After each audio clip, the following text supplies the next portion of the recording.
send it all out. Maybe I'll never get a chance to leave. Who are you?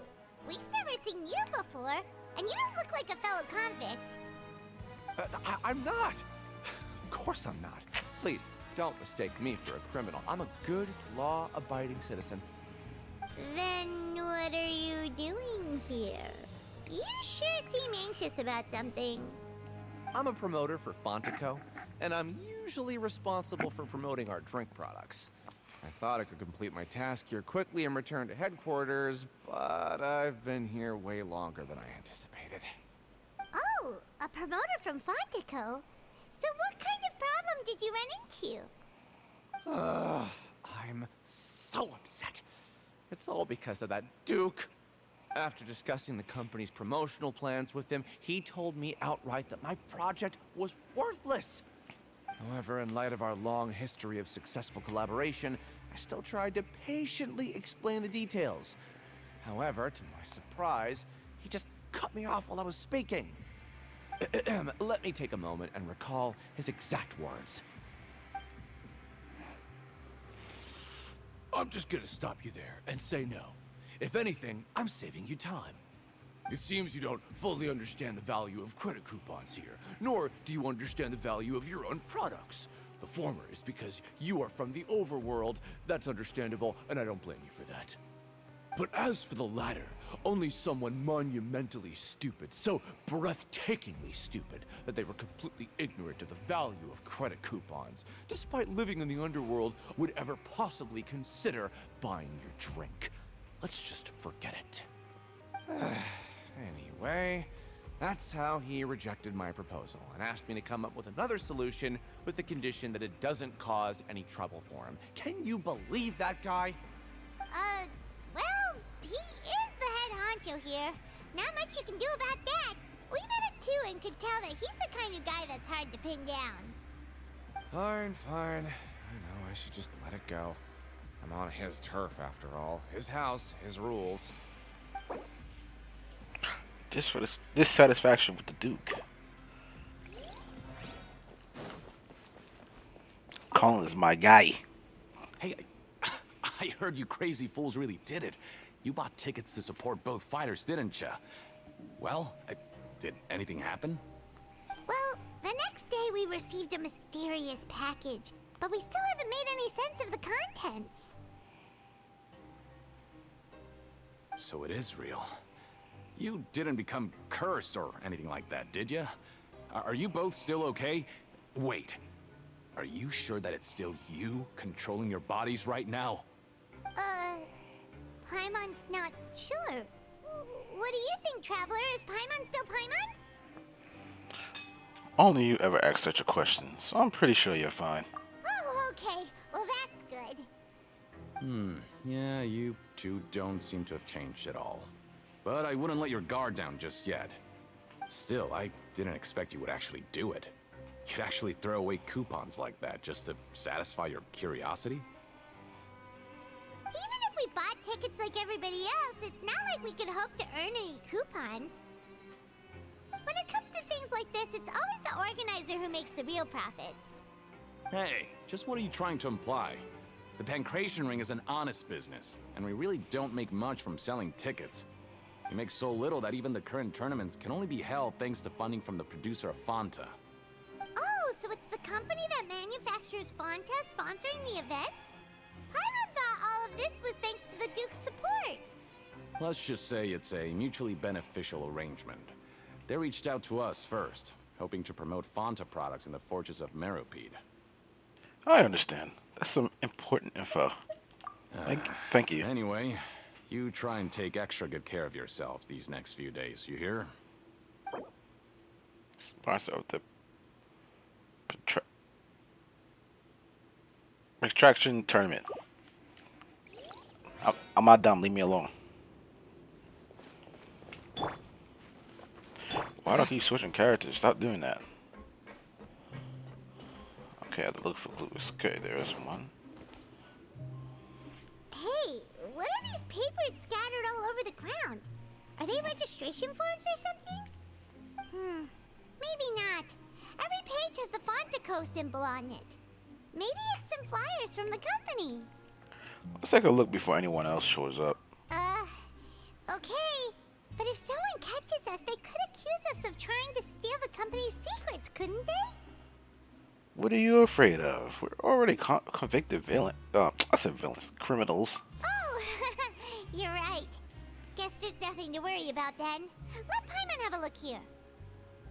Without assistance from the Fontaine Research Institute, development of the new product has been slow, and some researchers on the project have voiced concerns.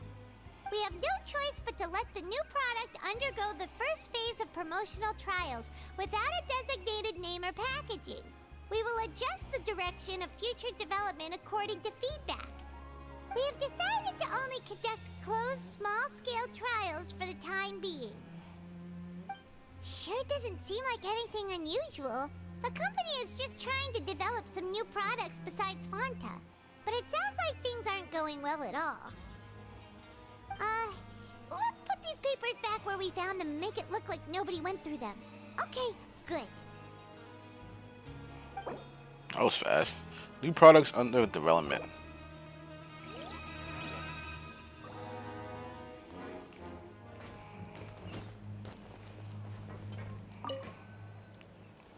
Huh. We ended up here without even thinking about it. Wanna grab something to eat? Let's end the shift. Alright. But remember that we bought this time with coupons, so let's make better use of it next time.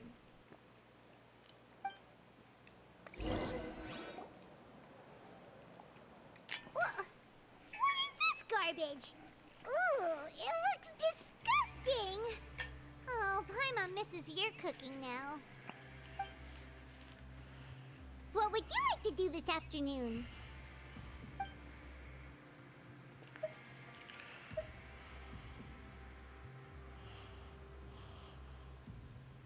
After working here so long, we're really starting to get the hang of it. But doing the same thing all the time can get old pretty quickly. How are you holding up? Let's see if there's any really easy Yeah, work.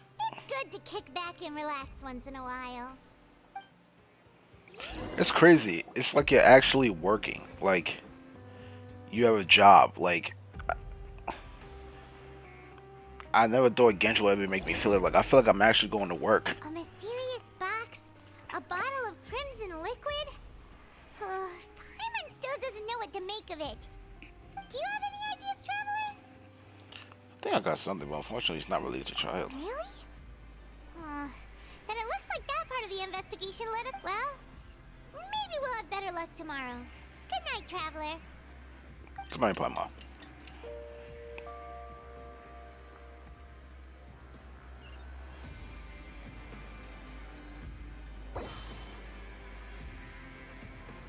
Okay, so we've investigated 2 of the hidden rules. Paimon didn't think this prison would have so many weird things going on. We'd better pick up the pace with our investigation, otherwise we'll never get anywhere.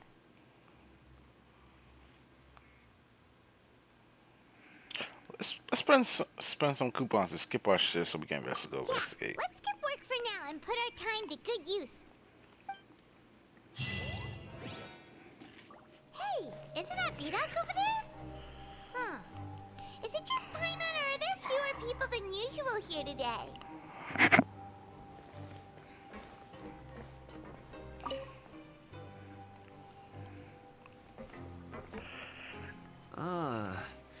Seeing you at this time must mean you've already saved up a lot of credit coupons. Or at least enough to skip work. Seems you're getting into the swing of things around here. Impressive. Very impressive. So, now can you tell us about the hidden rules you know? If that's what you want to know, I guess you couldn't have come at a better time. Huh? What do you mean it's a good time? Leonid and those other pesky broke urchins have all gone to work in the production zone. I wouldn't want them listening in without paying up. We get it! Just tell us already! So, you know those pipes that make strange sounds? Don't ever, ever go near them at night. Even if you manage to avoid the guards, you might find something even more terrible there. Something even more terrible? Like what? A group of cannibals. Cannibals? In the Fortress of Meripede? Every month, they meet a few times in the dead of night. Rumor has it they might be connected to the people that have disappeared here. But what's even scarier is that they have a special proclivity.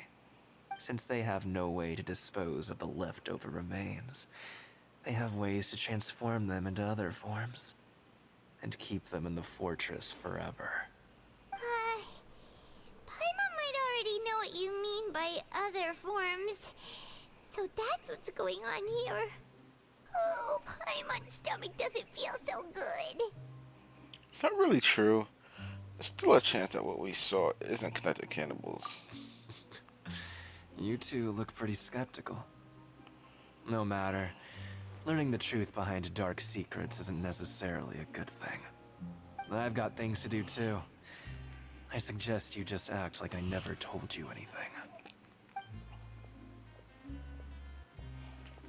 Traveler, can we just trust him on this one? Oh, Paimon doesn't want her blood and flesh entombed here for all eternity? Even if it's true, do you really think cannibals could take me in a fight? Oh, so that's how you see the situation. Damn. Huh. You know, My boy- Paimon does feel a little better about it now. My boy Aether is like, he's showing his strength. He's like, come on, you think they could beat me? I fight with gods! Windblade! Alright then, just like before. Let's get ready to investigate another time to hit a rule. When will all the secrets end? Bring with the cousin, you can probably eat lunch again like that. Jeez Louise. I gotta read like a madman. Vidoc isn't here. But the guys who went to work in the morning are back. Let's go ask them! What? What are you saying? You shouldn't go around saying stuff like that. Damn dude, chill. Just stay away from me. Jeez. Leonard. What are you talking about? Listen, you should keep your nose out of other people's business. Their attitude sure is suspicious. Like they're trying to avoid us. It's pretty obvious that they're hiding something. Could they be connected to the cannibals? But if they're being so obvious about acting weirdly, do you think they might just be trying to lure us in? Oh, this is all getting way too creepy for Paimon. They should approach it from a different angle. We'll probably never get anything out of these guys. So you mean we still need to investigate some more? Okay, if you say so.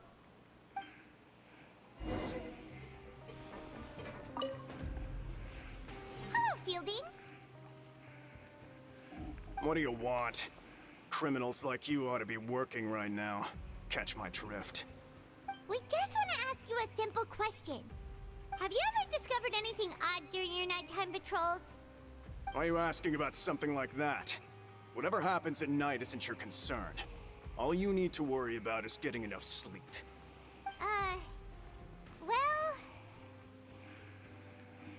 You see, sometimes we hear strange noises at night. Right! We've heard it happens a few times every month. Paimon has sensitive ears, so it makes it hard to sleep. Really? I see. But it's not like I'm on duty every night. And now that you mention it, I recall my colleagues talking about something like that before. They say that strange things tend to happen at night on pipe cleaning days. Lots of us don't willingly take those shifts. So, what happens at night on pipe cleaning days? And they just conduct regular cleaning of the fortress's drainage facilities. There are 3 pipe cleaning days per month, and it just so happens that today is one of the scheduled days. You can try to confirm the sounds tonight if you want, and if they're real, Then I can report the issue to my superiors for you. Oh, okay. Then we'll keep both ears out tonight. Now, if that's all, then I'll be leaving now. I advise you not to try anything funny, though. Even if I'm not on duty tonight, someone will still be watching you. Don't worry, we don't want any time added to our sentences. Oh, he left. So what do you think about the pipe cleaning days he mentioned? Those might be the days when the cannibals are active, but it also might be nothing. Just pipes being cleaned. Right, both are a possibility. But Fielding did say that tonight is a cleaning night. No reason not to find the truth for ourselves. Paimon knew you would say that. Alright, sounds like we'll be up all night tonight then. Paimon just hopes the guards don't catch us.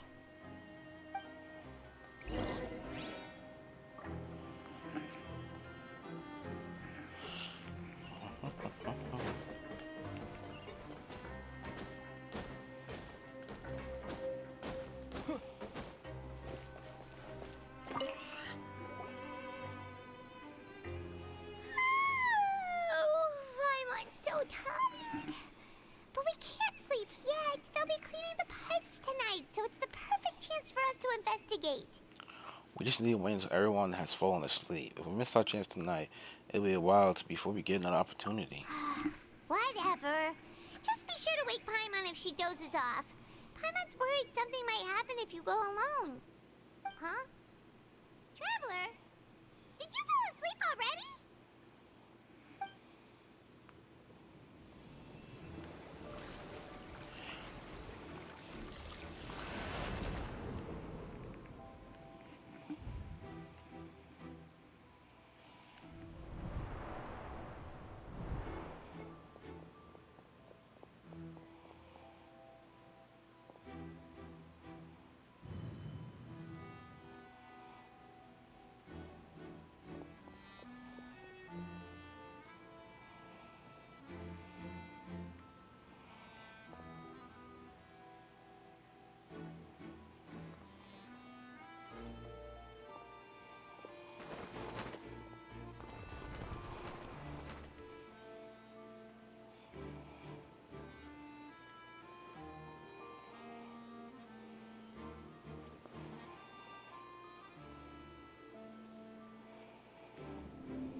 Something's calling me.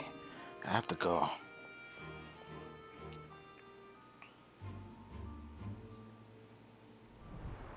Traveler, come on, wake up! I saw a child in my dream again. Oh, it looks like you were just peacefully sleeping to Paimon. Well, what did you see this time? Investigating the pipes tonight is the right call. Child escaped via the pipes. Really? So we're finally starting to figure out what actually happened. But what about the cannibals? How do you explain them? I'm sure we'll find out soon enough. Okay, well, it's about time for us to get moving. Just be careful to avoid the patrolling guards. Oh, sneaky sneak time? Careful. We'll get in trouble if the guards catch us.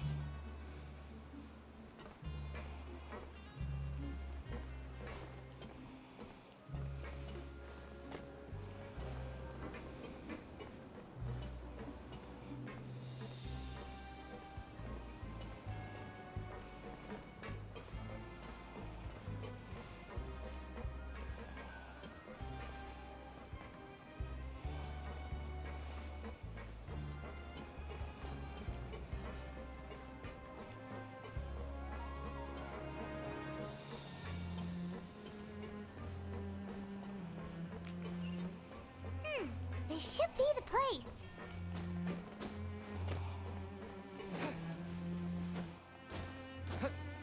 Come here, Froggy.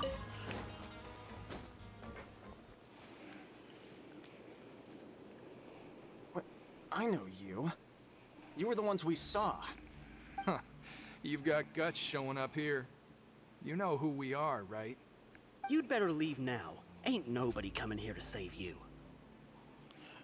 Enough with the theatrics tricks. You're pissing me off. What'd you say?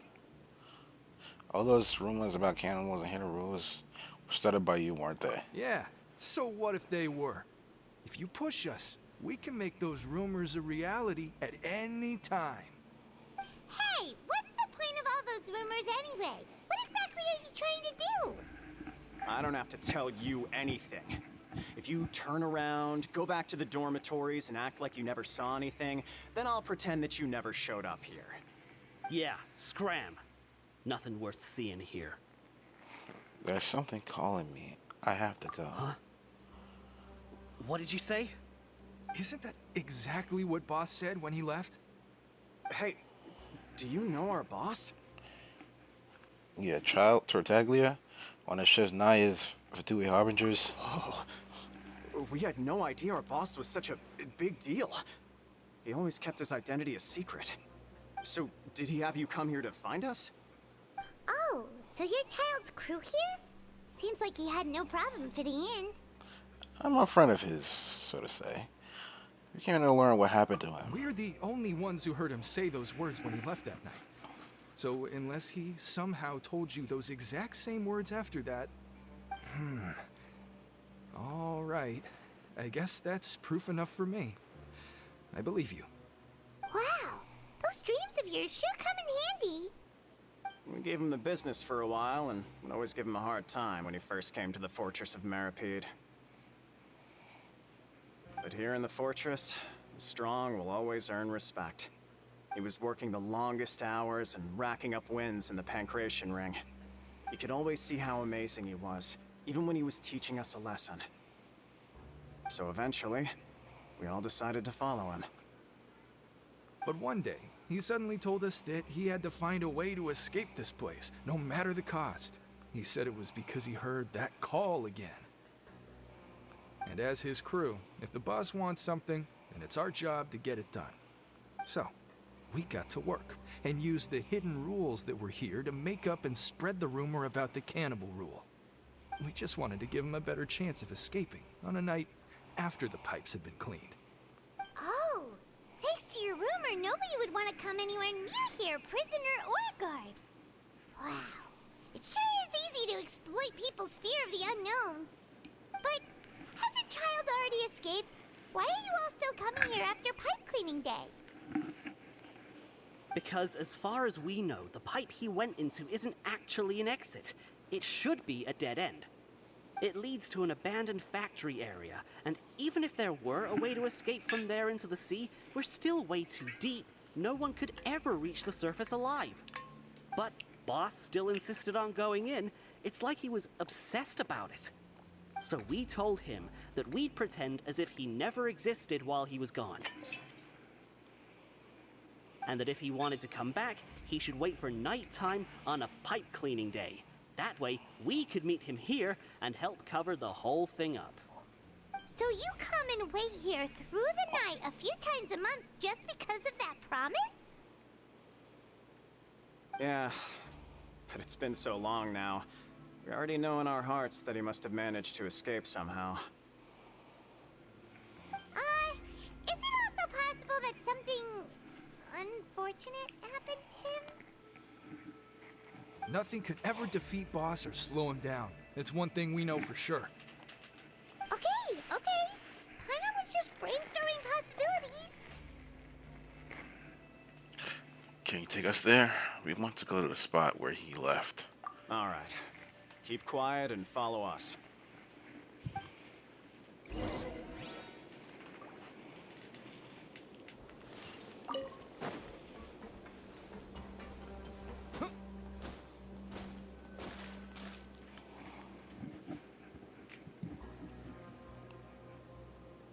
The way up from here has been sealed off. It's impossible to get through. Boss left by going down from here. It wasn't full of water at the time. Later, we came back hoping to have a look.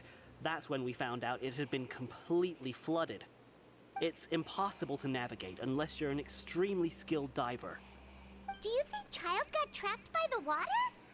Not likely. We all know that Boss was an incredible swimmer. I don't know a good diver. Really? Then have him come investigate. Pronto. Just be sure to tell us if you get any news about Boss. It's getting late. We should leave before the guards come this way. Yeah, we learned a lot about what happened to Child here. Let's get going!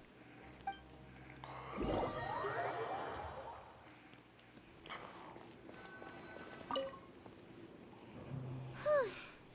We finally learned some key information. Seems all of our investigative work has finally started to pay off.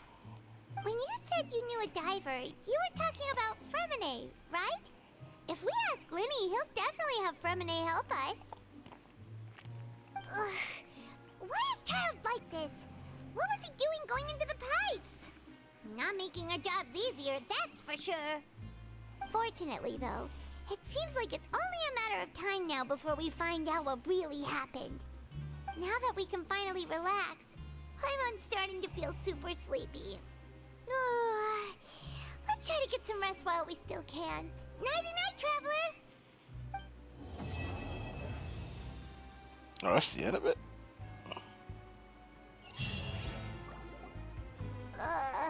It's morning already? Paimon still needs more sleep. Let's use some coupons to skip our morning. It's our shift this morning. Huh? Wait, look over there! Isn't that... It's one of Linny's cards! You're right. It's been a while since we contacted him. Let Paimon see what's written on it. Maybe you haven't heard, but today is the monthly free day. Everyone has the day off today, which makes it the perfect time to do some investigating. It's been a while since we last talked. Have you been making any progress lately? Let's meet at our usual spot in the factory area before lunchtime. I have new information. Ooh, today's our lucky day. We have the day off. From the sound of it, Lenny's been making progress with his investigation. Wonder what he's discovered. We still have some time before we meet up. Let's talk with the people here for a bit more before we go.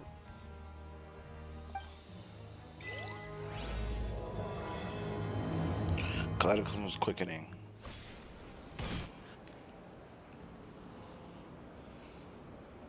Look, there are some people talking over there. Let's listen in on the conversation.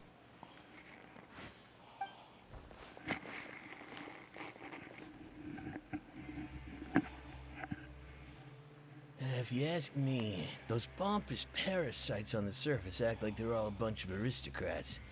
Do any of them give half a hoot about a bunch of dogs like us? Hey, speak for yourself, mate. I'm no dog. Oh, you think you're special or something? If you're here, then you're just a convict like the rest of us. I've heard that even if you're released after serving your sentence, going back to life on the surface ain't any better. Once a criminal, always a criminal. We're marked for life. I don't buy that.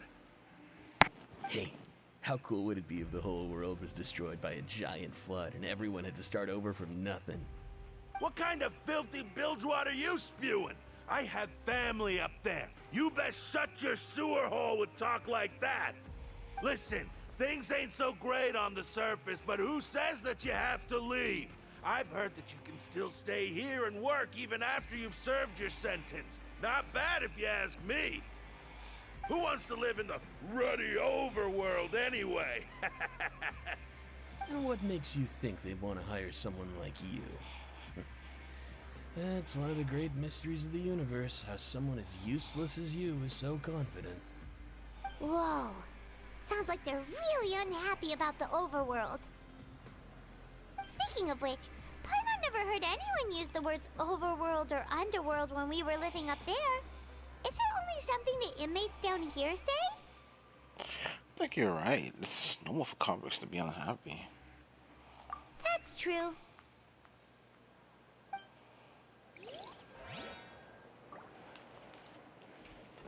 Grab yourself a welfare meal.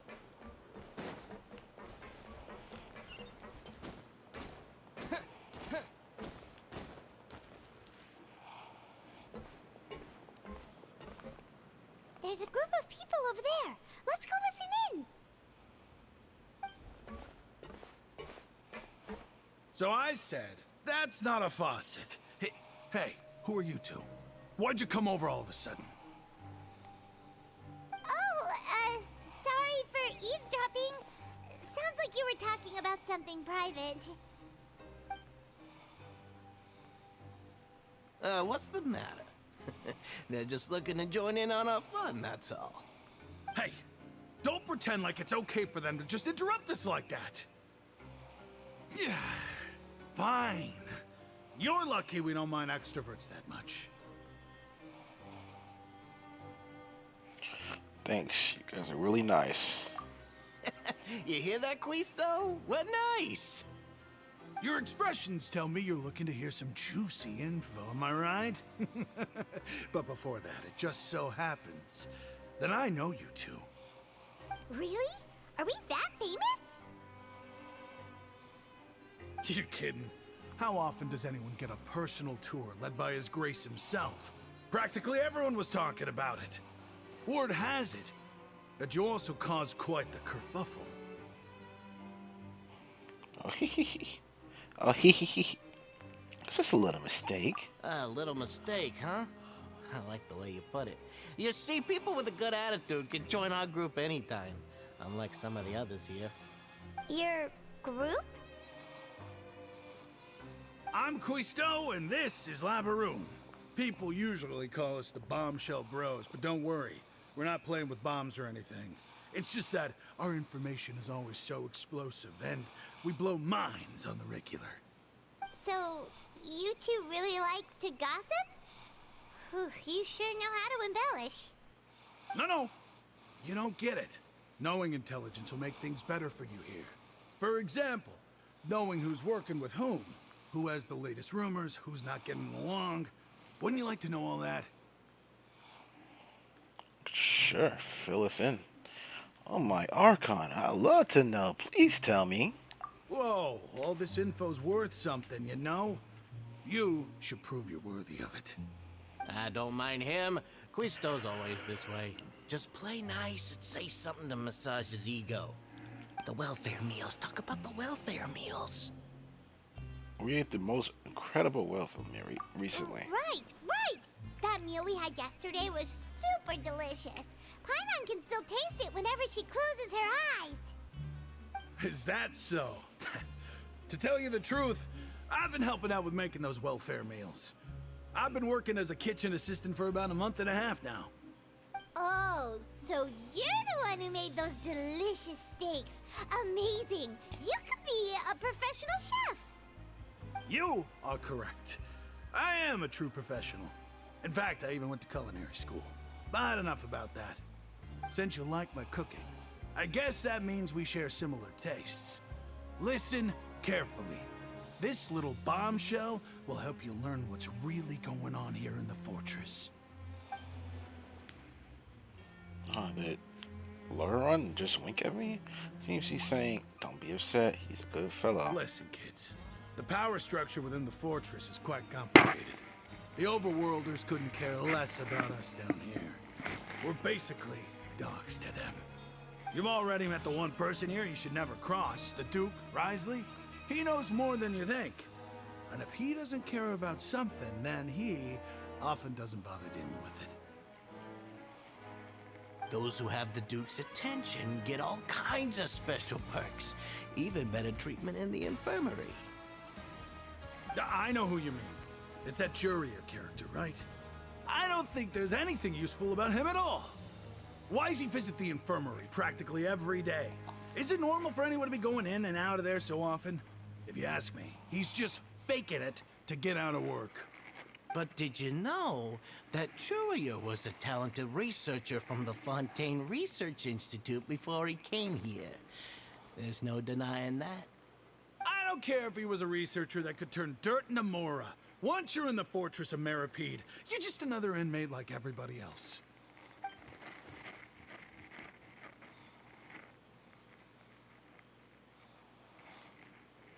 Ah, interesting. According to... Speaking of which, Whoa. the last time I saw him, he was passing by in the corridor with Damn it. Ravine. I also heard they started arguing in the library and got into a fight, right? Guess that's just how terrible of a guy he is. You mean he hit a woman? Wow, I never imagined he was that bad. But that Lorvine's also quite the odd one, you know? She's always gabbing away, got into a fight with a man, and she also got sent to the infirmary. Come to think of it, I always see her going to the sick bay every couple of days, too. Huh. Wait a second. You don't think? Do you think could it be that they're secretly meeting there to go on dates? But it's really hard to imagine. After all, I do remember seeing Lorvine beat Juria to a pulp that one time. And we might be overthinking things. So Jewelry had a confrontation with a girl named Lorvain, who also frequently visits the infirmary. I don't remember that too.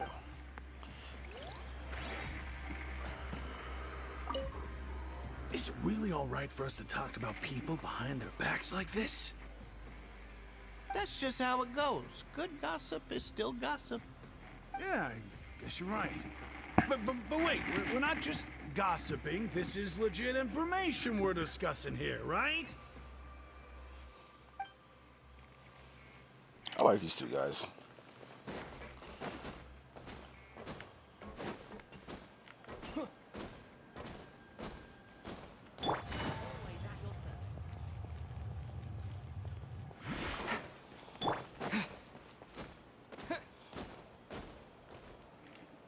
Hey, you over there? Who? Me? Yeah, you. Say, do you like playing card games? You know, like Genius Invocation TCG? Huh? You mean people down here play that game? You TCG players are like mint in the wild, literally sprouting up everywhere. Hey, come on now. What's wrong with finding fellow Invocation aficionados? Anyway, care to join me for a game? No thanks. We're busy with other things at the moment. All right. No pressure. But why would you be looking for people to play Genius Invocation in a place like this? Don't people usually come here to fight? Whether you're throwing down cards or throwing punches, it's all a competition, isn't it? It's all the same in my eyes. There are lots of card players here in the fortress. When I saw you, I immediately thought, hey, even outsiders from other nations play cards. So I came over to say hi. You mind chatting with us for a moment? Sure. Great! Since you've been here longer than us, you need to flex your seniority a little bit, right? Maybe you could start by telling us newcomers some stories about this place. I thought you would have already heard everything by now. All right, then. Did you have anything specific in mind? Or do you want me to just pick a topic? Why don't you pick? We'll let you know if we've heard it already. All right. Have you heard any strange rumors since you've arrived? Yes, we have. Then, did you know that there are some people who are always gossiping over in the corner? You mean Custotus and Levron?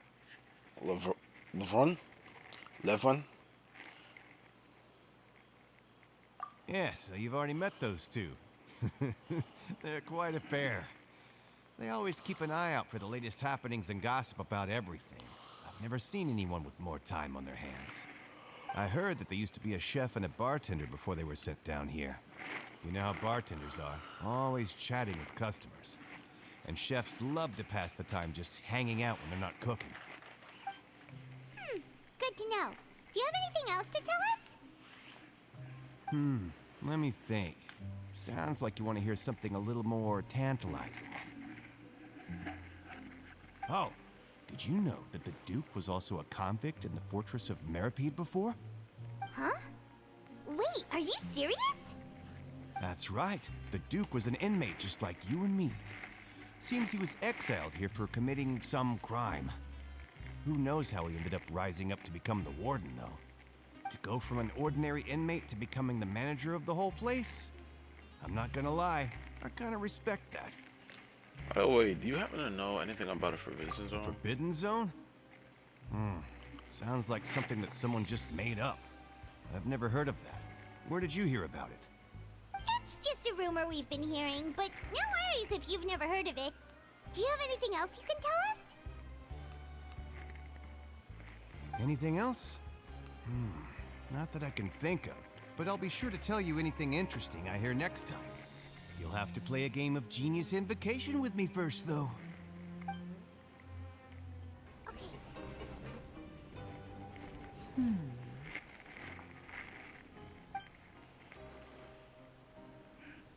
Huh?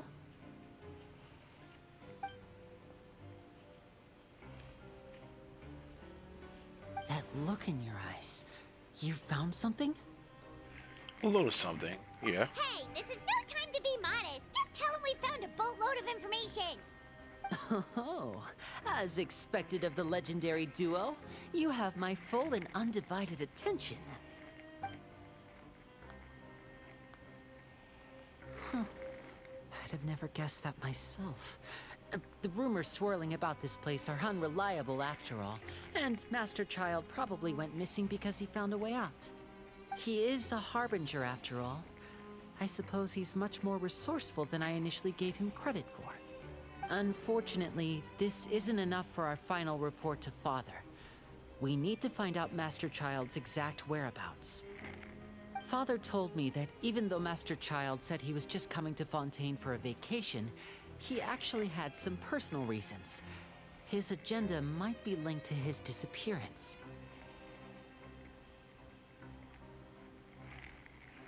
The most important thing right now is to catch up to him. His escape route is already flooded, so we'll have to task someone with professional diving skills to chase after him. Well, when you put it that way, it's obvious that only Fremine would be up to the task. Bingo! Is he around? He's working today. Coming here as a group would have attracted too much attention. I'll talk to him about it later. Please do. We're counting on you. Thank you. No need to thank me. This was always a part of our mission after all. Honestly, I'm far more impressed by you guys managing to collect all this information right under Risley's watchful eyes. Collecting information has always been our strong point. Now, let me think. To find out more information, Fremine will have to retrace Master Child's original route. And if he's to do that, he'll have to set out on the next pipe cleaning day at the earliest. That's 6 days from now. And after that, he'll probably take another 2 or 3 days to return. You can even estimate how long it'll take for him to get back? We've been working together for a long time. We know each other's capabilities like the backs of our hands. Traveler, what say you to meeting here 9 days from now? We'll be able to pick up Fremine while we're at it, too.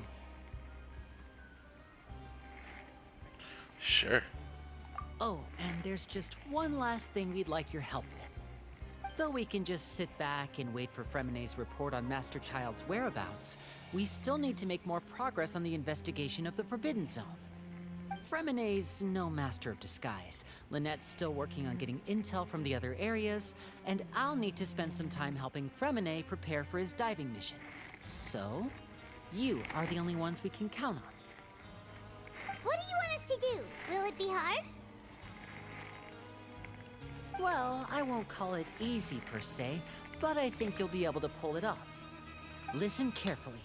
You'll need to find an excuse to get into the infirmary and investigate the room and environs. You've mentioned several sketchy-looking people always meeting at the infirmary earlier, so it probably has something to do with the secret we're hoping to uncover. You've already met the head nurse, so she'll be less suspicious of you. Investigate the internal structure of the infirmary and any active dealings within, and pass those on to me alongside anything else you're able to discover. But also, there's no need to take risks. Don't forget, safety always comes first. Sounds good. I'll give it my best shot.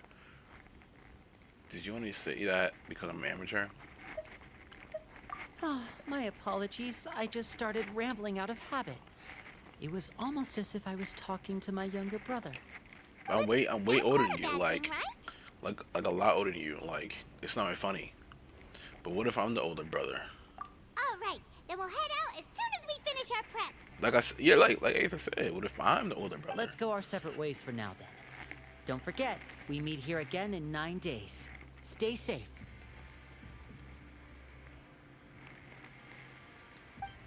Gotcha.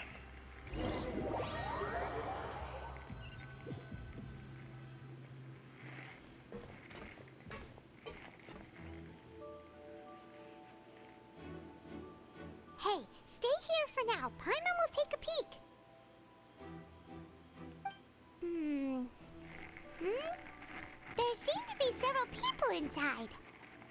You should try to eavesdrop on them first.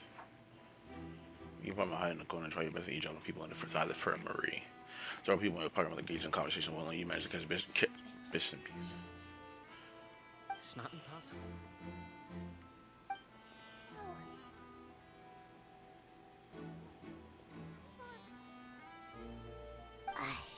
It's a bit hard to understand them from here, so why don't we just try to talk to them in person?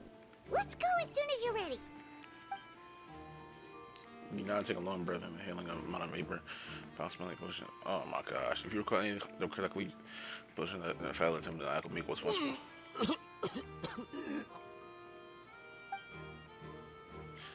Come on, get over the potions. Someone, please help! He's sick!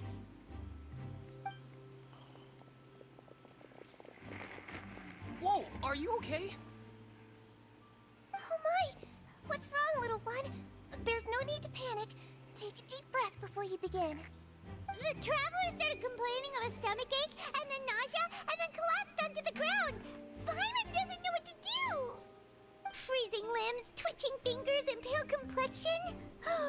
Could it be poison? Let me take a look. Please, lie down over here. Oof, my stomach really hurts. Don't worry, I'll get you to the bed safely. Here, hold on to my shoulder and walk slowly.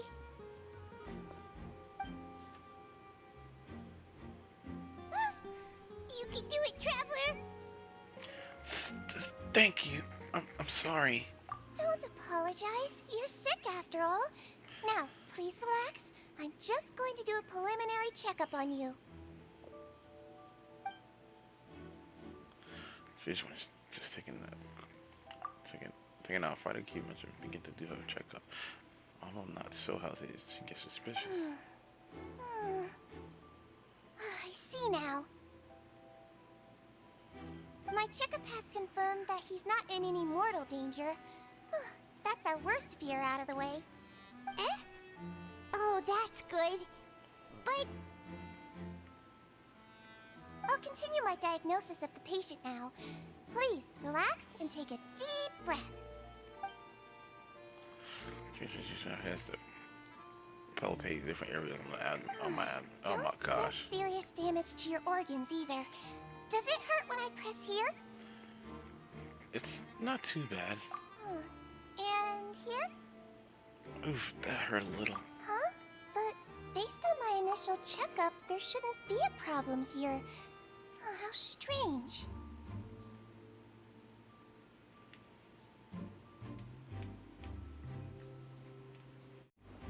I know, was my acting a bit over the top?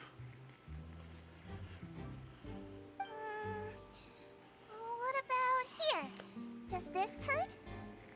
No, not really. I can barely feel it. Oh.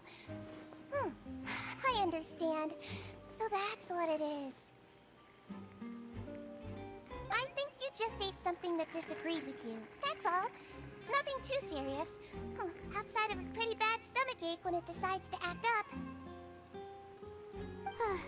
So that's what it is. Thank goodness it's not anything more serious. And there have been other inmates complaining about the food recently. I'll inform our head chef, Mr. Wolsey, of this problem as soon as possible. Thank you, Shizwin. Congratulations! The health risk is incredibly low, so you should recover within a couple days. Why don't you take a rest here while I go get some medicine for you? Miss Levine, I'll have to trouble you to help me look after this new patient while I'm gone. Oh, Miss Very Levine. well. And she hopped away, just like that. This conversation is getting going much more smoothly than I imagined. Next, there are two people left in the room. She just called the room Levine, so she has to be the one of those frequent visitors in the infirmary I've heard of before. Would that mean the man next to her is Jiraiya? Jirai? Then? Hello. So how are you feeling now? Still not great. I can't keep staring at her. It'll draw unwanted attention. That guy also seems to have noticed. Now he's looking in my direction His too. stomach aches really bad. He was stumbling about the whole way here, so Paimon's really worried. If Miss Sijuin says it's not a serious problem, then there's no need to worry. She's the best medic we've got down here. But it also looks like she's the only medic you've got down here. Well, that's true. What do you mean, that's true? That's really misrepresenting the situation. Of course I can't speak for the whole fortress, but it's not like everyone imprisoned here is useless, you know? Though they may have committed crimes and gotten locked up here as a result, they still know a thing or two about medicine, and they help Miss Sijuin take care of the sick and injured. Yeah, you're right. But did you have to lecture me about it in front of another patient? Aren't you a patient too? Where did all your energy come from? That's correct. Sorry, I got a bit ahead of myself. Are you two also sick? We've been sick a while. I come back every once in a while for checkups, and to pick up the medicines Miss Sijuin prescribes for us. That's just the nature of chronic illnesses. As for her... You could say she fancies herself as Miss Sijuin's capable helper because she learned a bit of medical knowledge ages ago. Please watch your mouth, Mr. Jurier. Don't forget that you are the primary reason I have frequent heart palpitations. Hey, don't start arguing now. Please, keep it civil at least.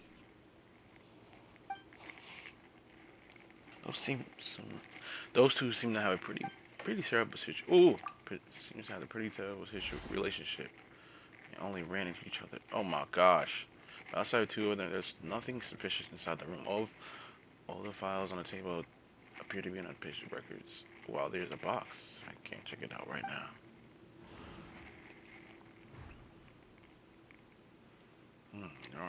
Those aren't that many furnishings on the wall. Wait, there seems to be a movable hatch on the ground over there. Hey! There's no need to fight! Everyone will be released someday, so there's no need to argue over silly things like this! Is Travel like a detective? Mission Man deduct like several things in a matter of like a couple of seconds. Jeez Louise. But... Release. It's way too early for us to even think about that. And who the heck knows if we'd even be able to continue our previous lives? The principle of the movement has been strained by itself. Perhaps my adventurous intuition speaking, but isn't it a bit strange as the movement has here of all places? Is it hiding something? Please allow me to end this boring and useless conversation. Oh, and Mr. Jurier, I don't want to see your face here again anytime soon. And same to you, Miss Lorvine.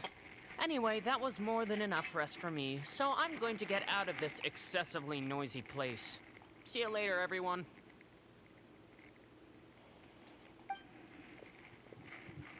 He just slowly walked off like that? It's just what he's like. I'm sorry you had to see all of that. I'm Lorvine, and that's... Well, his name is Jurier, but I hope you'll never have cause to remember his name. You really can't stand him, huh? I mean, can you blame me?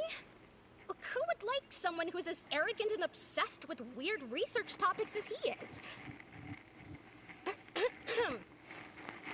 But there's no need to keep dwelling on him. I'll accompany you two for a while. Miss Sijuin should be back soon, and I'm sure you'll feel better as soon as you've had some of her medicine. Thank you for looking after me. No, it's nothing. I'm back! Did you rest like you promised? Yes, Thank you for getting our medicine, Miss Sijuin. Did you all cooperate with your bed rest? I trust that nobody got up to walk around. Good. Here, this should be 2 days' worth of medicine for you. Take one pill now, and then continue your bed rest. You take the stomach pills that she would give you. Miss Lorvine, I left in a bit of a hurry just now. Do you still remember if we discussed the color of the pill that you should be taking today? I remember. You said it should be yellow. Did they talk about that before we walked in? Why don't I remember? Yellow, huh? I understand. These are yours. Please, make sure to go to bed early after taking them tonight. You'll benefit from a good night's sleep. All right, then I'll also be on my way now. I hope you feel better soon, too. Thanks. See ya! I'm going to fill out your medical record now. You're widely known as the Traveler, right? I just want to double-check a few details, if that's all right with you. Those two made quite the commotion just now, so why don't we let the Traveler rest? Paimon can answer the questions instead. So his primary symptoms are abdominal pain with secondary symptoms of nausea. Is there anything else? That's it. All right then. Is there anything we should know besides to take the meds? No, his base constitution is quite good, so I'm sure he'll recover quite quickly after taking the medicine. Please make sure to stick to bland or less stimulating foods, and don't stay up too late at night. Got it. Paimon will hold the Traveler to that for sure. She was just still looking at me. I should try to take a nap, like she said. Oh, you're going to take a nap already? Okay then, you get some rest.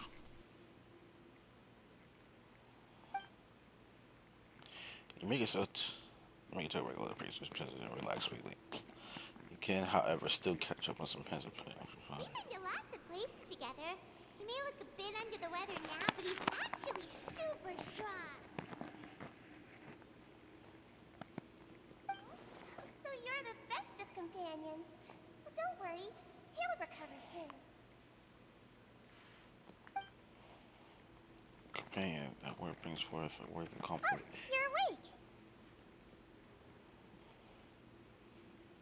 How do you feel? You slept for a really long time, but we never left. I feel a lot better, thank you both. Well, now you can go back without a worry in the world. Remember to take your meds regularly, and remember bland foods. Thank you, Miss Sijuin.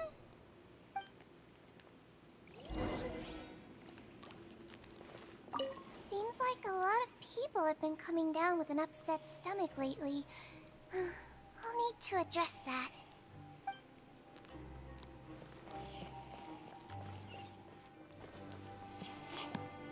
You really are something. To be able to fall asleep like that and even sleep talk the entire time, you scared Paimon half to death! Did I say something I shouldn't have? No, but you kept mumbling things along the lines of, Pyron, don't take my grilled fish, and put down the Adeptus Temptation now! Paimon talked with Sijuin the entire time you were asleep. She seems like she's just a sincere nurse, and Paimon didn't notice anything unusual in the room. Are you sure we're not going off track with the infirmary? Are we really off track though? There's still a few weird things about the place.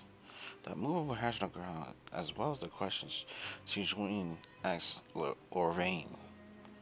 And also, were they really talking about their meds before we walked in? Oh, and was Lorraine and Jirai? I forgot his name. Argument genuine? Or were they just putting on a show? Why hear me out? Whoa! You really are super thorough. All those tiny little suspicious things that Paimon didn't even pick up on. We've got to get the info to Linny. Over the next few days, you know, Paimon will work at the station and no one run the shits. You missed the fun. I'm just gonna read in my head from now on. You guys can read that.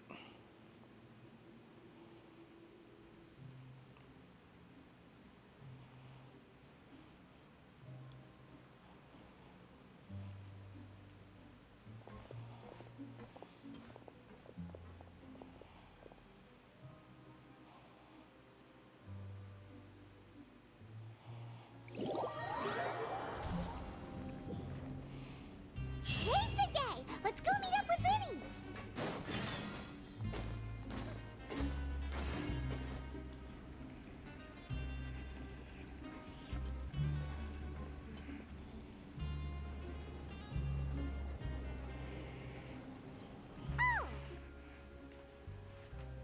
Hmm?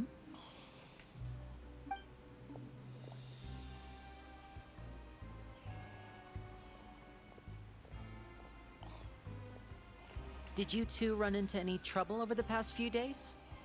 No, we just worked our shifts according to the schedule. Nothing weird happened. That's good. That means you didn't raise any suspicions when you infiltrated the infirmary. We've taken a look at the slip you've sent. Fremine successfully left the grounds via the pipes 2 days ago, and as of last night, Lynette has also infiltrated the infirmary after faking an illness. Wait, why is she getting involved as well? You already went above and beyond when you scoped out the infirmary. To put it more bluntly, even if we were to view that as something you did in exchange for Fremine's help, you've already done more than enough. Infiltrating a guarded stronghold is a different kind of job from a one-off investigation.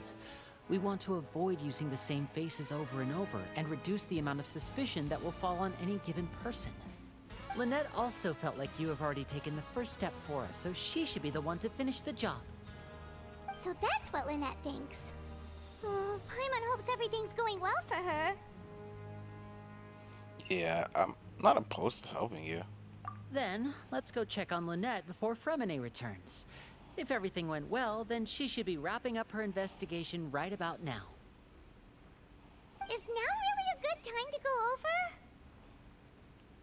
According to my observations, Sigewinne always spends around half an hour away from the infirmary right before lunch. Lynette knows this as well, so this should be a good time to meet up with her. Yeah, we heard about that. Also, I'm her brother, remember? It's only natural for an older brother to care about his younger sister's well-being. Okay, then let's head over right away. Let's go.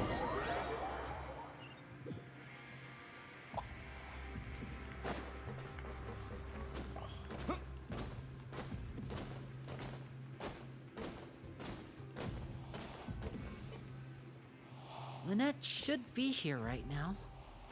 Huh. Strange. Lynette? As expected, Sigewinne isn't here, but why isn't Lynette here? She found a lead and left to follow it? No, Lynette rarely deviates from the plan. We agreed that if she were to make changes on the fly, she'd find a way to let me know. Unless... Let's see if there are any clues around here. We can look while we wait for her. Who knows? Maybe she'll be back soon. Okay.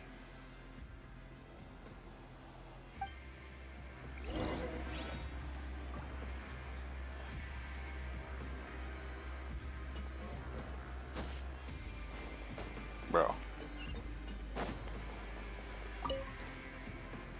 There are some books here and a few files. They all look like medical records. Advanced nursing, how to raise the spirit of your patients, a quick guide to the psychology of emotions, and the meaning of laughter. These sure are some interesting books. Who knew Sigewinne would be interested in these kinds of things? She even has books on understanding people's motivations and feelings. Is it because she's a Melusine? Or does she have a need to understand her patient's emotional state? Seems quite normal to me. These are skills that would come in handy for a nurse from time to time.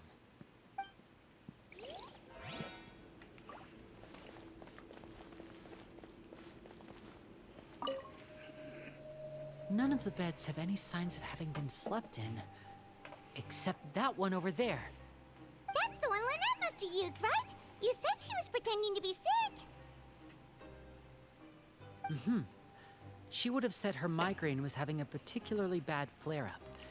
Generally speaking, the head nurse would then ask her to lie down and rest, while she left to retrieve the medication. But this bed is still unmade. Which means, either the head nurse didn't return the entire time from when Lynette laid down up until she left the bed, or the nurse intentionally left it this way. Oh no, that's not a good sign.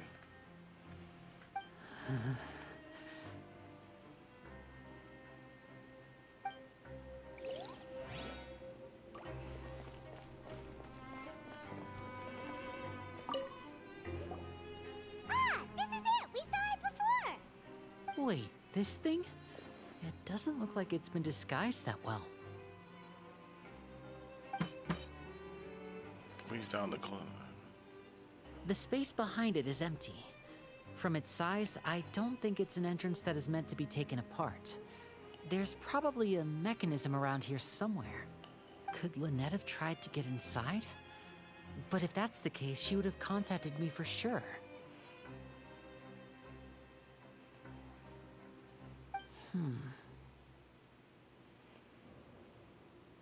Let's look around here for some more clues. Don't panic, just take another look. Look at me straight. He's definitely beginning to panic. Don't panic. He probably said that subconsciously more for himself than anything else.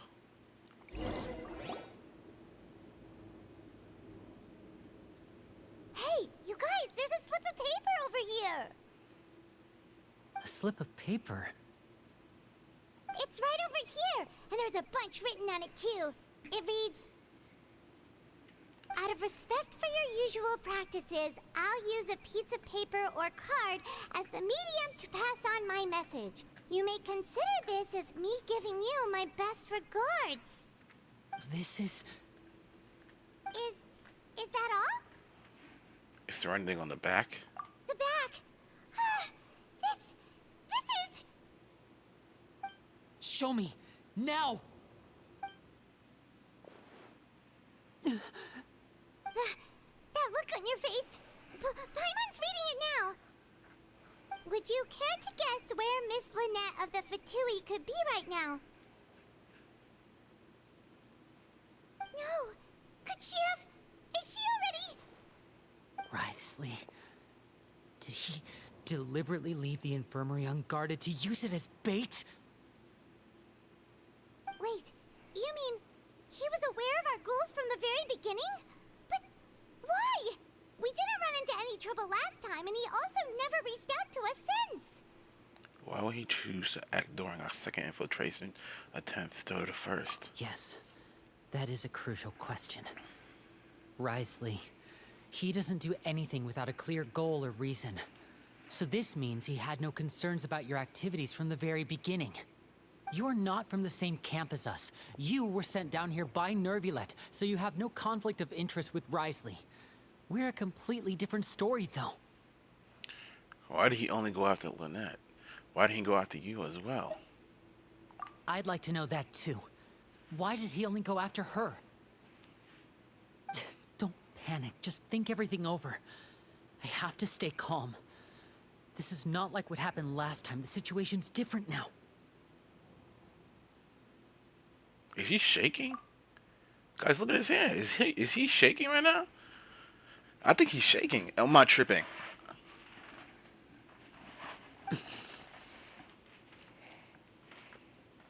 I think he's shaking, literally. Wait, you're right. Wait, but that means...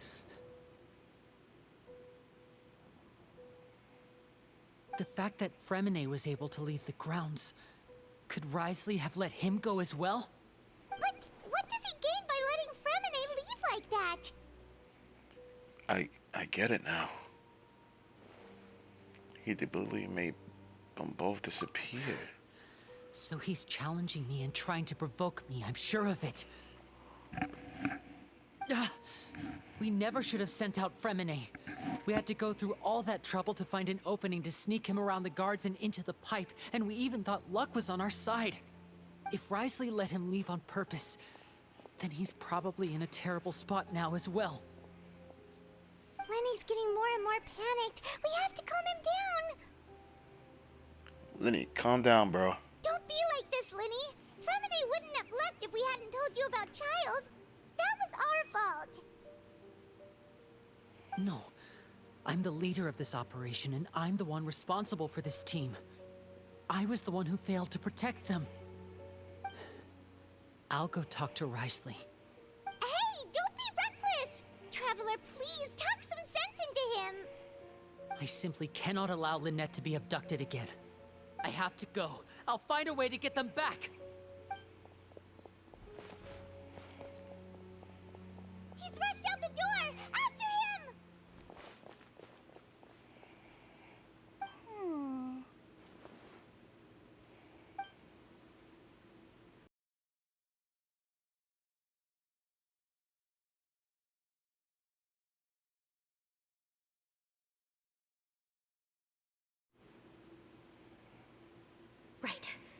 feel like we still have some room to make changes on these details. It's not impossible, but it'll require extensive testing. Is that so? Very well. Then please be mindful of the time.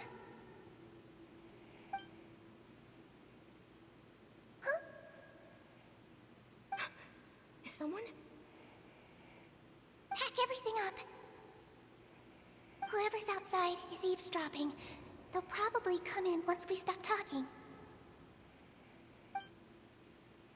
Someone! Please help! He's sick!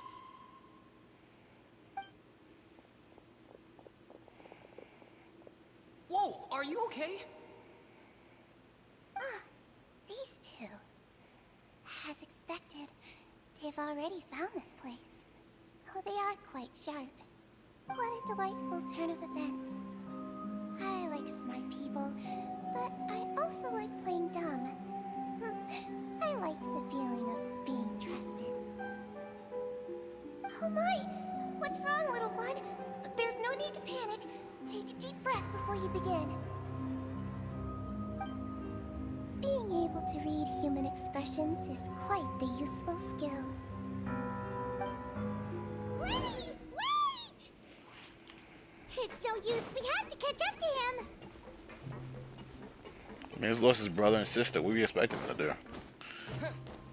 He's already out of sight. How is he so fast? Let's go head him off at Risley's office.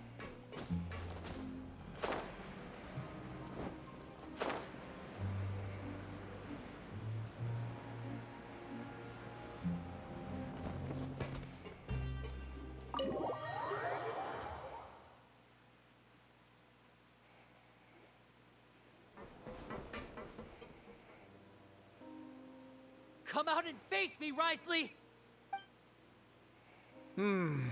Aren't we at an administrative office space?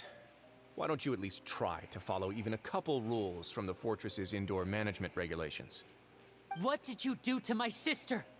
I ran into the young miss at the infirmary. I'd heard that she was suffering from quite the migraine, so I decided to invite her over for a cup of tea. I do have some teas in my collection that can work wonders against such an illness. Stop joking around! Where did you take my siblings? I have also heard that your performances are quite the spectacle. Miss Lynette would sometimes enter a box filled with water, only to emerge the next second from another place altogether. Maybe she'll appear behind you right now if you were to turn your head. Is he trying to trick me into turning my head? No, he's probably not looking to attack me right now. All of the hostages are in his hands, and he's even in the mood for small talk. That means Lynette is probably still alive. You knew we were investigating the infirmary from the start, so you deliberately aroused the Traveler's suspicions and baited us into continuing our investigation, just so that you'd be able to kidnap Lynette. As for Fremine, no, you probably didn't even interfere with Child's escape. You let him go, so you could purge the Fatui members that we had planted into your ranks. There was no need to do so. The Fortress of Meripede is a pretty pleasant place. Most people enjoy their lives here. The only ones who act differently are those with personal agendas. It was quite easy to identify your colleagues. You removed our original members and spread the news of Child's escape so Father would assign our team to come down and investigate. Fremine has also fallen into your hands, right? If you're oh so omnipotent and so in control, why would you need hostages? One correction. Lynette is in my hands right now, but Fremine is not. He's not? What do you really want? Lenny! Oh, wonderful. Everyone is here, so I'll only need to say this once. Thank you so much for cooperating with me. Where are Lynette and Fremine? Eager and to the point, I see. Alas, only Miss Lynette is currently having a cup of the fortress's finest tea. Although, as per your original plan, Mr. Fremine should also have returned to the fortress by now. But he has neither shown up within my gates, nor has he been taken into any kind of custody. So, where do you think he may be right now? Wait, you can't mean... You locked him outside in the sea? I closed the fortress's gate to the outside world. That's all. Fremene's a star diver, so he should be fine, right? No, we're still here, so he definitely tried to find a way to come back for us. So we can't assume he might have made a break for the surface. But why would I do this, you may be asking? To have an audience with you, of course. My intel tells me that Mr. Linney is a great magician, so it's only natural for me to want to have some cards of my own when it comes to negotiating. Besides, I do recall you mentioning to Miss Lynette that you've always wanted to have a face-to-face meeting with the Lord of the Fortress of Meripede, regardless of whether it was in a personal or a professional capacity. Well, you got your wish.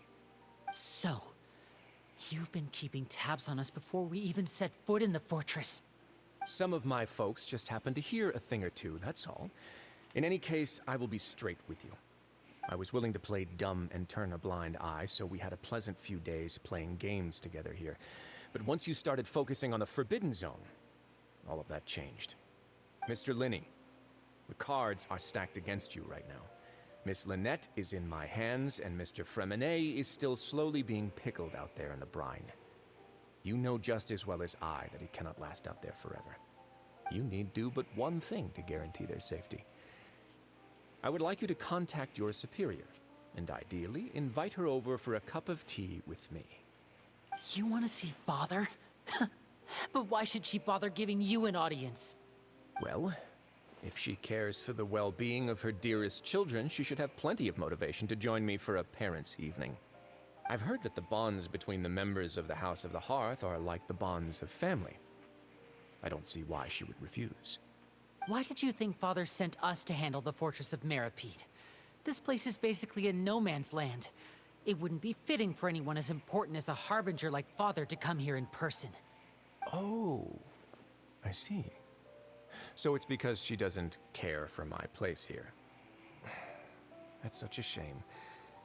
After all, I've amassed quite the tea collection. I was looking forward to sharing it with her. Both Monsieur Neuvillette and Lady Farina have already received many samples as gifts. Was this the extent of your master plan to get to Father? No matter how much pressure you may put on me, I won't allow you to use us to blackmail her. You people really are difficult to get along with. All I'm asking for is a face-to-face conversation. Does she truly have no interest in the fortress's secret? Mr. Linney, you have one last chance to invite your father here. If you refuse... Linney!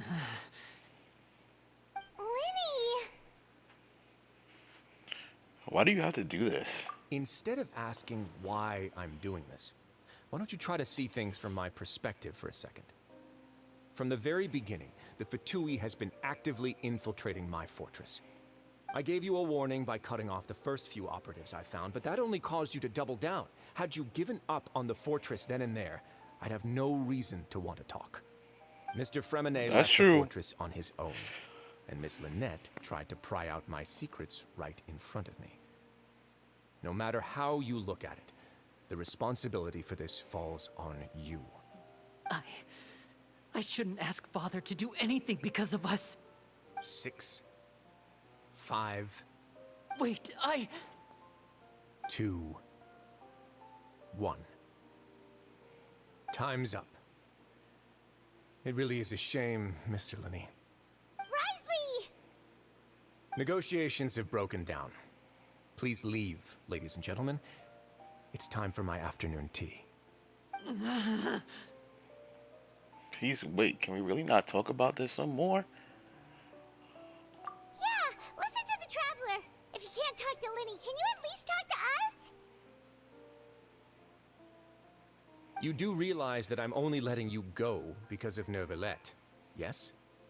You're here helping him out, and I've already done my best to stay out of your way. But that doesn't mean you can just do whatever you want. The fortress may be small and remote, but it still has its own set of laws. Please spare from name Lynette. I want to save Linney. I want to save from Lynette too.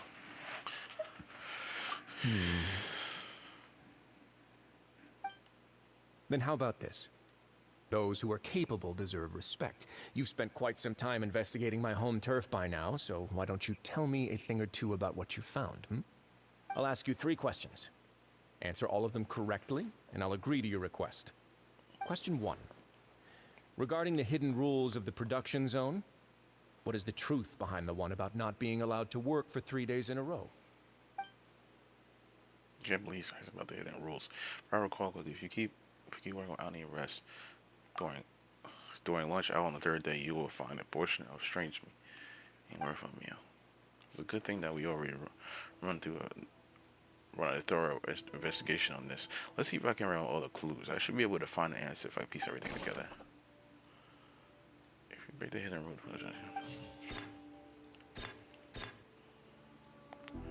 see if we keep working.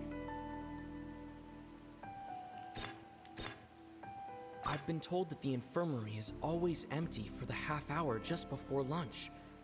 But what could Sijuin be doing during that time? The Fonta promoter has been struggling because he doesn't recognize the real value of coupons. Meanwhile, the Duke believes that only idiots who don't understand the value of coupons will spend them on Fonta. We often see Miss Sijuin observing the prisoners at work near the production zone. It seems like she can perceive the general state of a person's health just by looking at them. Fonta's internal report suggests that they're starting a new trial of an unnamed and unpackaged product. But the product has to undergo a trial because even Fonta's own employees have a lot of reservations about it. The research notes said that the Melazine race perceives the world very differently from humans. As a result, the Melazines have also developed a sense of aesthetics that appears rather strange and alien to humans. According to Collins, the Pancration tournament only took place because the Fonta company sponsored it. The company must want a return on their investment as well.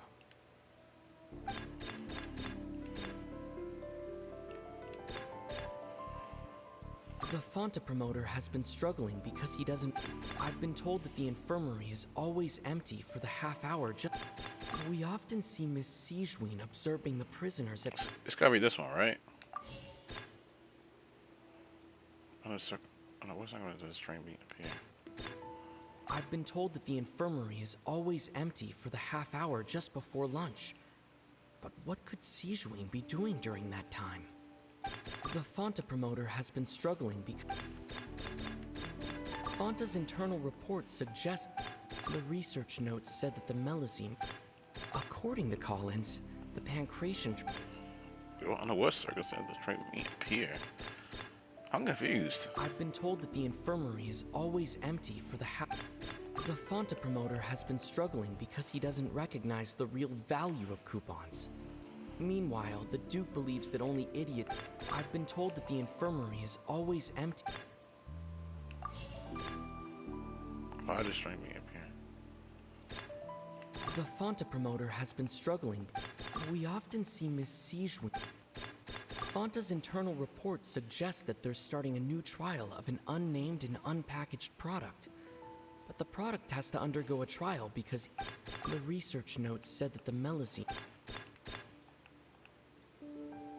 According to Collins, the research notes said that the Melazine race perceives the world very differently from humans. As a result, the Melazines have also developed a sense of aesthetics that appears rather strange and alien to humans. Fonta's internal report suggests that they're starting...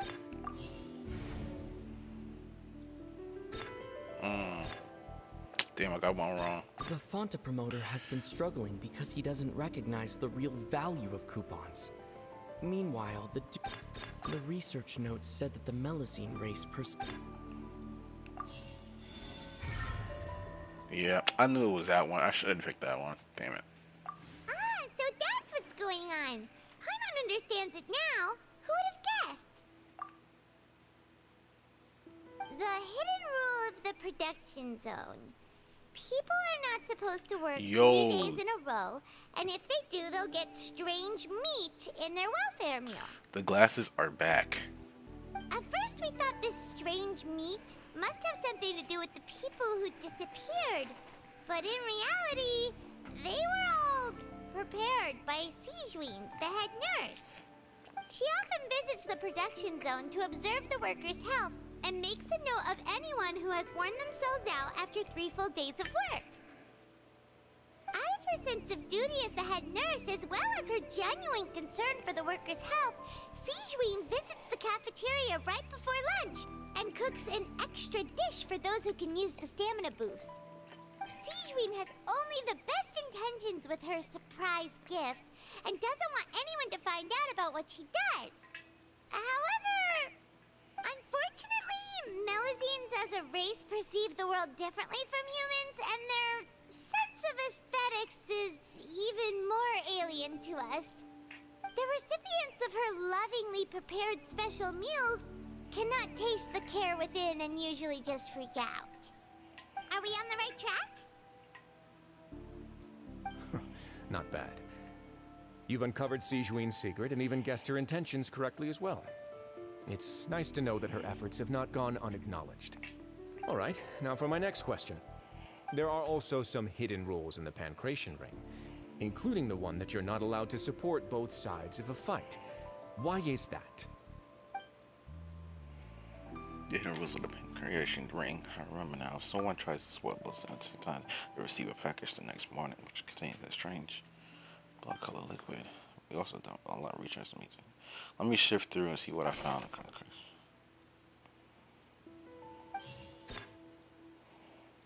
Who sent the package containing the strange blood? I've been told that the infirmary is always empty for the half hour. Okay, so it's not Fonta's that one. internal report suggests that they're starting a new trial of an unnamed and unpackaged product. But the product has to undergo a trial because even Fonta's... We often see Miss Sigewin observing... The Fonta promoter has been struggling because he doesn't recognize the real value of coupons. Meanwhile, the research notes said that the Melazine... According to Collins, the Pancration tournament only... Fonta's internal report suggests that they're starting a new trial of an unnamed and unpackaged product.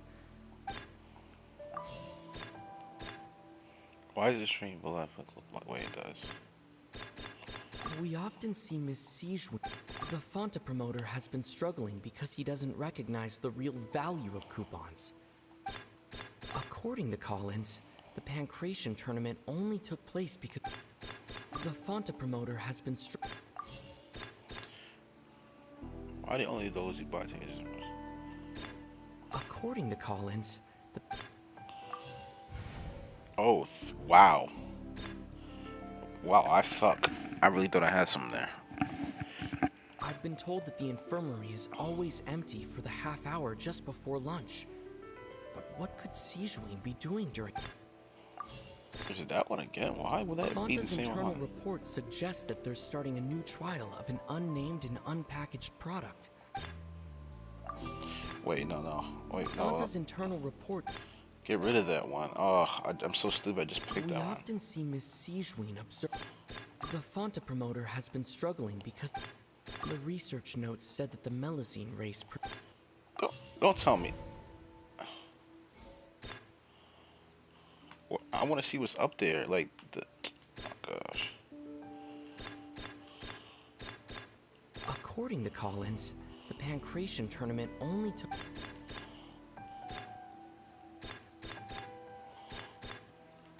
We often see Miss Sigewin observing the prison. The research notes said that the Melazine... The Fonta promoter has been struggling because he doesn't recognize the real value of... The research notes said that the Melazine... According to Collins, the...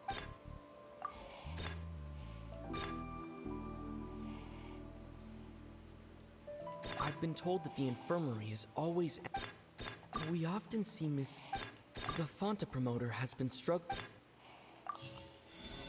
Oh, it's just in different spots. Paimon gets this rule too now, so there really was nothing to be afraid of.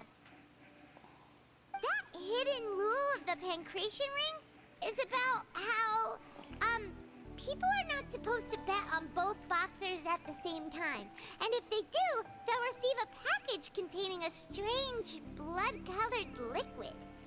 People get scared when they see it because they've subconsciously begun to associate it with the missing boxer. But really, it's just a bottle of the latest yet-to-be-named and packaged new Fanta trial product. A blood-red drink. It's no wonder even Fanta's own staff were questioning the company's decision-making. The company, facing backlash from its own staff, decided to try to trial the product on a smaller scale to see how it might be received by customers. They came to the Fortress of Meropide and offered to sponsor the Pancration tournament so they could push their new product. But the Duke completely refused to even entertain the idea. The Duke, knowing how valuable coupons are in the fortress, knew that only total idiots who didn't understand their true value would bother buying a Fanta product here. And so, only those who proved their stupidity by being dumb enough to bet on two opposing sides of the same match were selected to receive the drinks. I acknowledge the effort you've put into bringing the truth of this mystery to light. Although, based on your description, that Fanta promoter is a bit too careless with his words. I may just reconsider my collaboration with the company. All right, and here's the final question. What's the secret behind our head nurse and all of her patients in the infirmary? We haven't collected enough info to answer that question.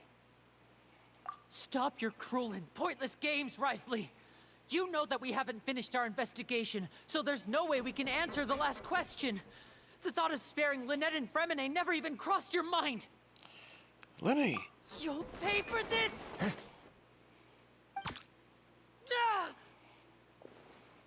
Lenny, are you alright? Oh, close one. I owe you, Sigewinne. That was a fantastic shot. It was nothing, Your Grace. Sigewinne? Though this gun may look like a toy, it's actually fully functional, as I just demonstrated. Sigewinne... You... Are you his accomplice in all this? Not at all. I am merely a resident of the fortress, and thus protecting it is my duty.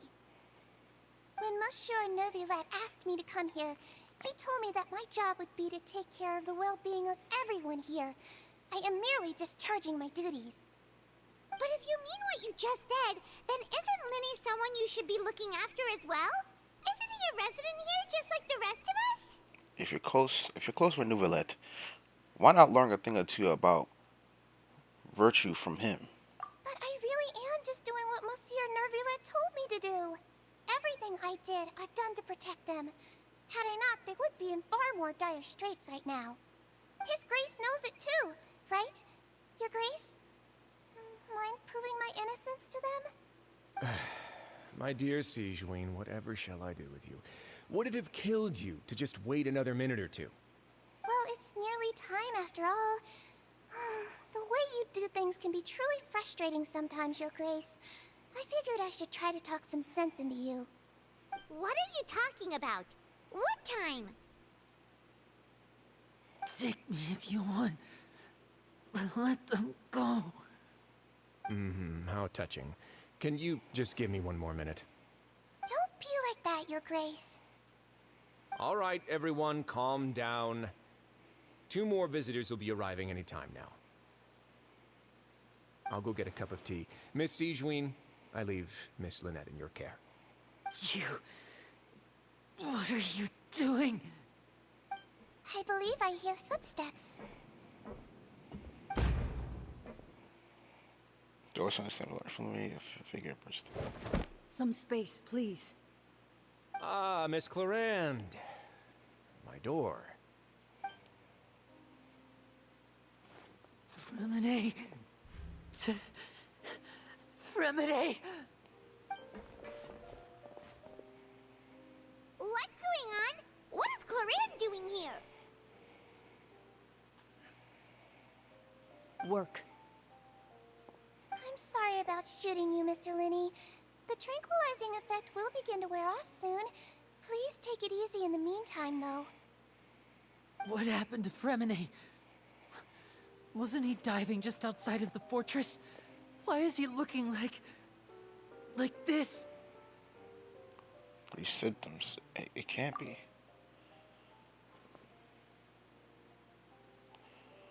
A flushed face, an accelerated pulse. He must have consumed primordial seawater. What did you say? Please, make some space. I'll need to give Mr. Fremine a more thorough checkup. Your Grace, I'll leave the rest to you. I'll talk to Clorand while you get Fremine to where he needs to be. Everything else can wait.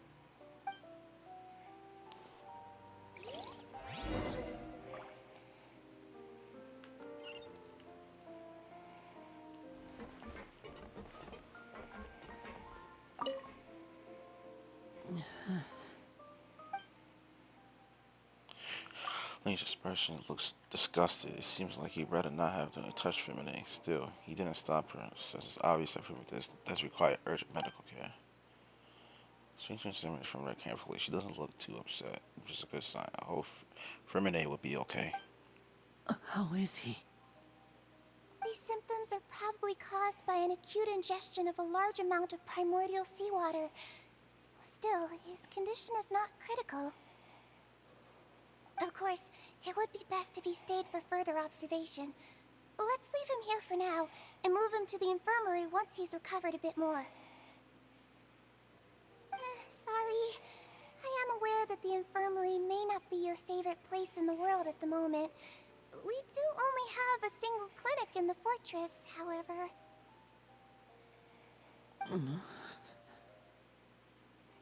Why would he ingest a large amount of primordial seawater after leaving the fortress? How could that possibly happen?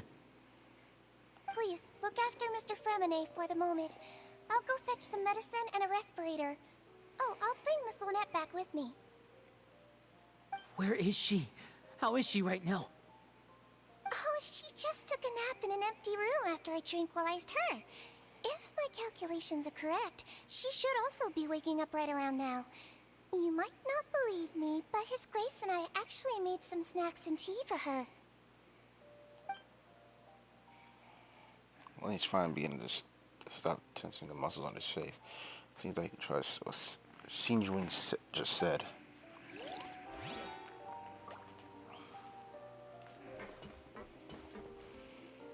What's that look on your face? I thought I made good time on the way back.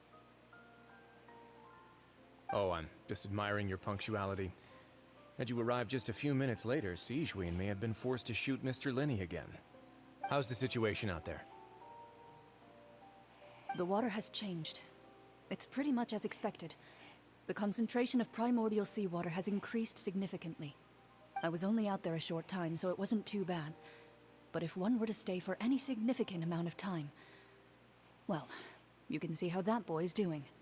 Where was he when you found him? The abandoned zone at the end of the pipes. A good distance into the water. Closer than I thought. He must have recognized it early on and tried desperately to swim back. Locking the door was necessary. I don't think we could have saved two. Well, I did try to convince him that I had my reasons. Never seems to work, though. It would probably work on Neuvillette. He has a knack for picking out who had good intentions, even when the outcomes were all terrible. It's a bad sign if you're having to plead your case to Neuvillette. Want some tea? Not particularly. If you want to drink some that badly, just say so. Fine, I'd like to get some tea. Want me to get you a cup too, since I've already made it? Might as well then, I suppose. Actually, do you have a towel? I would like to dry my hair.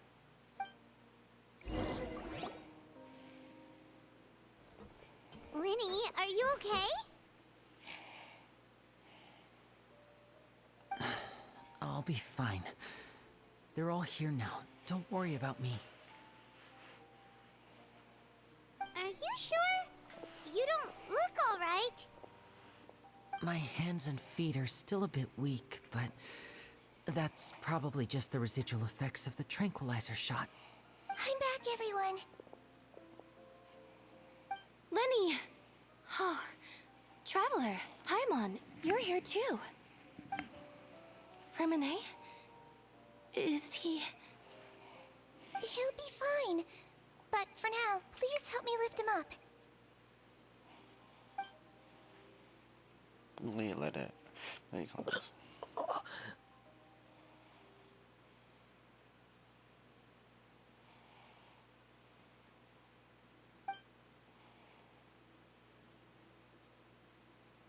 His breathing's beginning to slow down. Give me a hand and help me get him to the infirmary. Yeah, I'll take him from this side. Lynette, together? On it. Traveler, you seem pretty worried about him. Want to come with us? Very well. The Duke and Clarande are gone.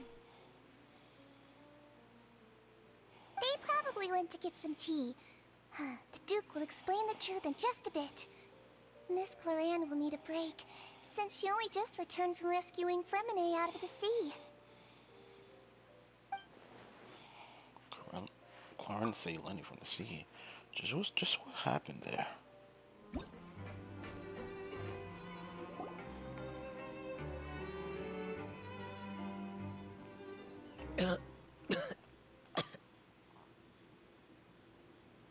He's awake. Fremine, how do you feel? Lenny...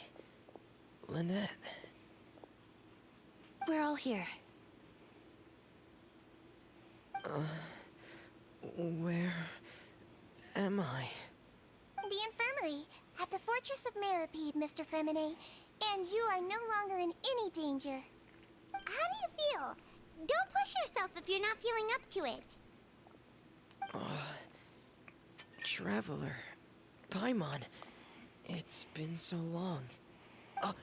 The sea! There's something wrong with the seawater. Shh, it's okay. We can talk about it after you've recovered.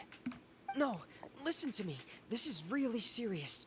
There's primordial seawater mixed into the regular seawater. I don't know why it's there, but no one should touch it. What happened after you snuck into the pipes? Pipes... Right, the pipes. It's all coming back to me now.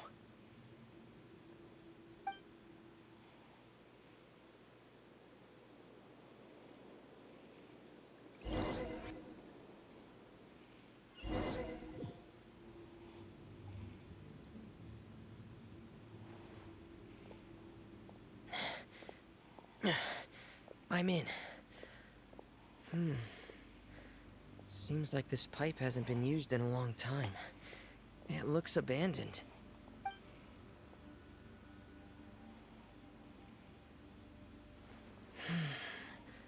Where could Master Child be?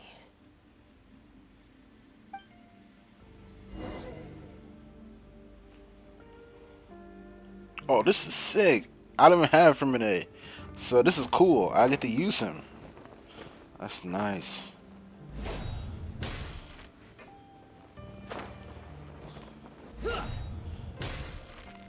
I don't think I have the Royal Greatsword either. That's cool, man. Wait, I gotta see what's this thing like. Wow, look at that attack. You saw that?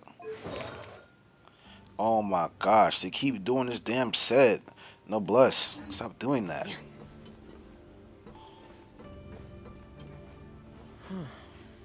This mechanism looks like it's been tampered with. Could he have done it?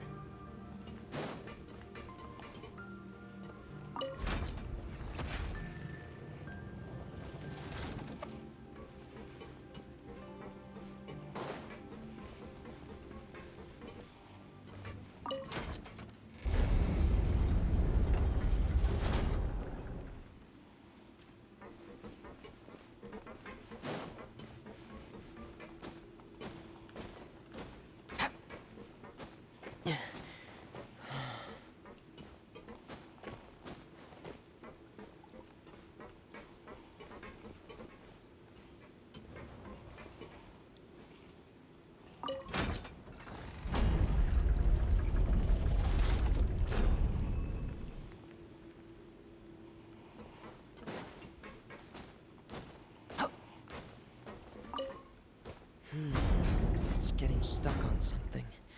Seems like I'll have to avoid those obstacles while I turn it. Oh, what's that? Okay.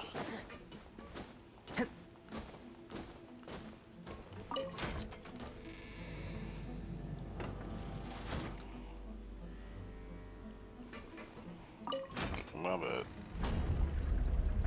Let's do this again. Let's see. Okay, now how do I turn this thing?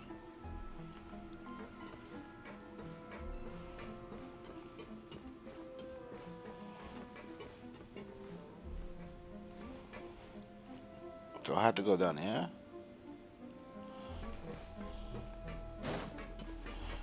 No way.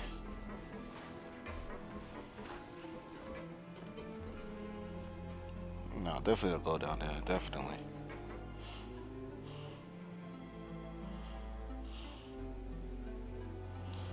Oh, maybe I gotta turn it from the bottom, maybe? Let's just see. Hold on. Oh, there's still thing down here.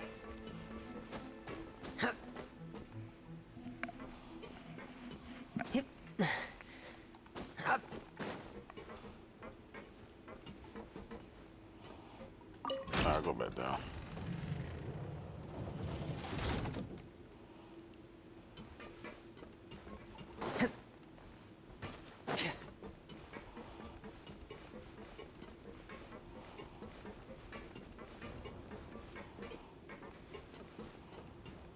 Wait, huh? I'm confused. Am I being stupid right now?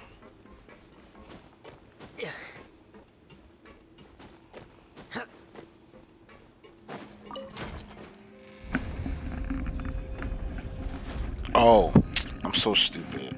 I gotta bring it down then turn it. Oh my gosh, I'm so dumb. I might delete this from the video. I'm not gonna lie. I'm such an idiot.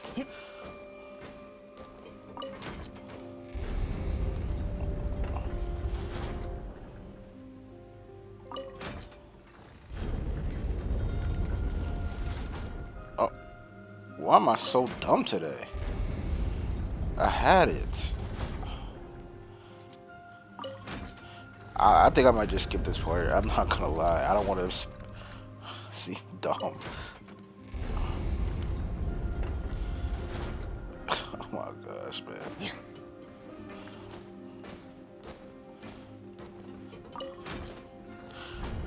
I just got back to work. I'm just gonna use that as an excuse. I just got back from work and I'm tired. That's I don't know, man.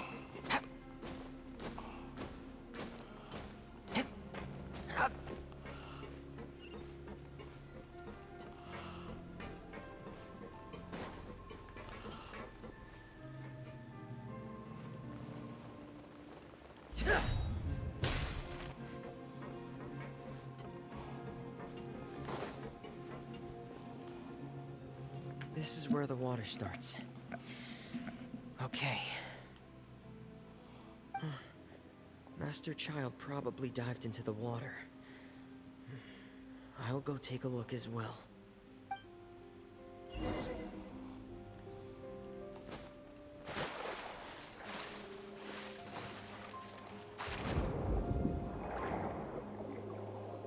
So sick. I love the underwater feature. It looks so good, man. Genshin is crazy, man. The vegetation here is a bit more sparse. These traces aren't natural. A person must have left them, and recently. I should be going in the right direction.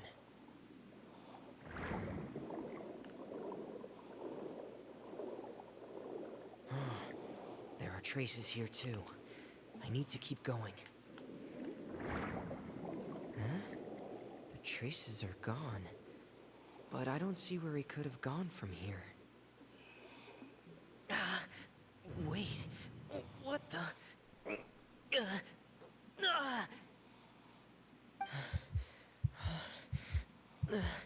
My heart is racing, and it's getting harder and harder to breathe.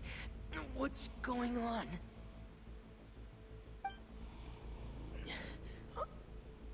No good. I have to get back. I still don't know anything about what's going on. If I turn back right now, I should still be able to make it.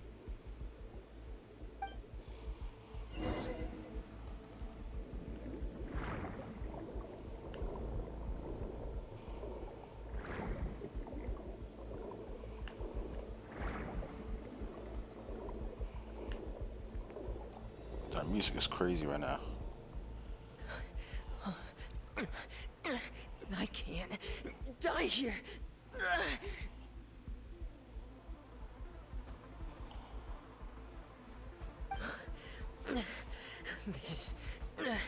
This is bad. I'm feeling worse and worse, and I'm still underwater.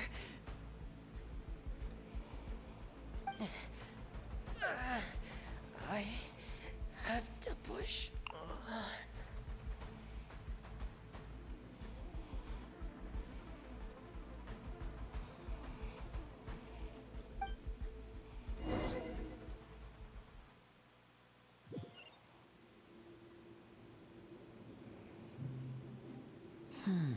So, in other words, the trail you were following vanished, and you had no idea where Master Child could have gone.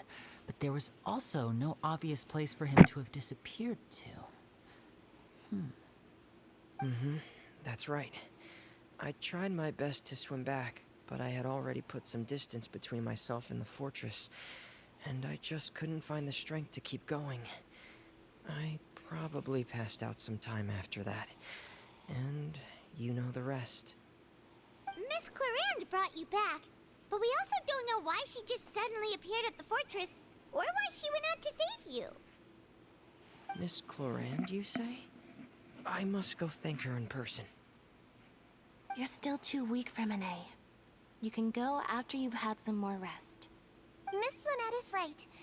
I believe Miss Clarande will stay here as a guest for another few days, so there's no need to hurry. A guest? Then I can assume Risley was the one who invited her to come down here? You should ask His Grace about that. He'll be able to explain better than me. Got it.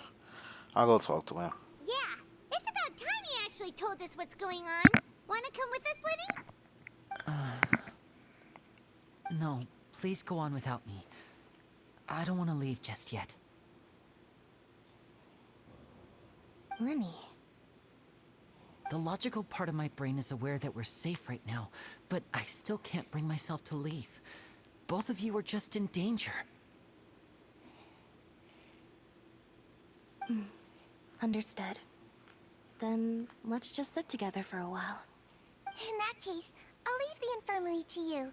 The Traveler and I are going to head out for now.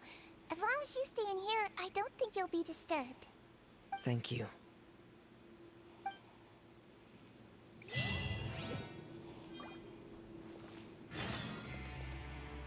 The trio.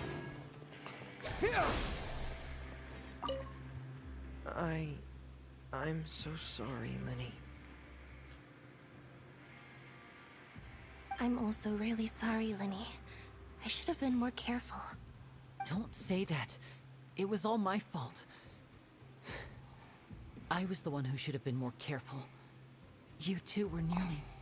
If I was stronger, maybe I would have already found Master Child. No, how can you say that? Huh? I'm sorry. What I'm hearing is, we all dropped the ball at some point during the mission. So the responsibility falls on all of us. Isn't that right? Yeah, that's right. It's on all of us. Lenny, we understand that you're worried about us, but we're worried about you as well. Please don't blame yourself. We want you to keep your spirits up. Yeah.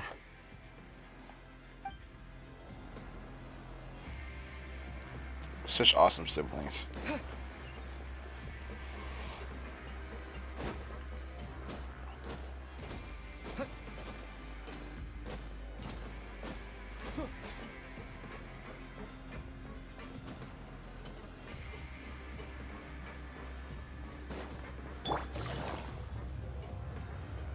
Oh.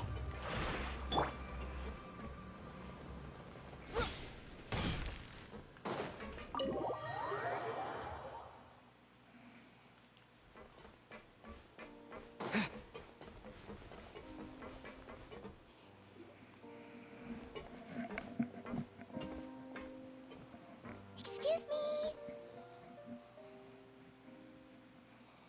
I take it Mr. Fremonet's condition has stabilized? Of course. I wouldn't have left the infirmary otherwise. I've been expecting those two, but might I inquire as to the purpose of your visit, Miss Siegewing? I wanted to check up on Miss Cloran. How are you feeling? Mostly fine, I think. If you don't mind, I'd like to perform another quick physical exam. It'll just take a few minutes. All right. Thank you for looking out for me. I'll take my leave for now, then. Well, want to explain yourself, Risley? Of course, but I'm not partial to the word choice of explain. How about enlighten? Please, then, enlighten us as much as you'd like. Where should I begin? How about you start by asking me any questions you have? You can start with whichever one you'd like to get answered the most. Then Paimon will begin. Did you know about Lenny's goals from the very beginning? No. I just knew they were Fatui operatives sent to the fortress by the Knave. As for their specific goals, I only figured those out as you made progress on your investigation. You managed to monitor and stay ahead of them even though you didn't know what they were trying to do? They came here with ulterior motives. I'm quite adept at discerning what that kind of behavior signals. Why didn't you stop them? Initially, I thought their goal was just to investigate Child's disappearance. Linny suggested that I had deliberately let him escape, but in truth, I didn't really do anything special to help or hinder him while he was here. Everything he did, from finding helpers to leaving this place, he did on his own. Of course, it's inevitable that the Knave would make a big deal out of her fellow Harbinger's unexplained disappearance. I'm also quite curious about where that Harbinger went. So I figured I might as well let the Fatui do their own investigative work. All I care about is the answer. So you were hoping Lenny's group would just do your work for you? You make it sound like that's a bad thing. Unfortunately, things didn't go as planned. I assume that Fremonet has told you already, the ratio of primordial seawater around the fortress of Meripede is on the rise.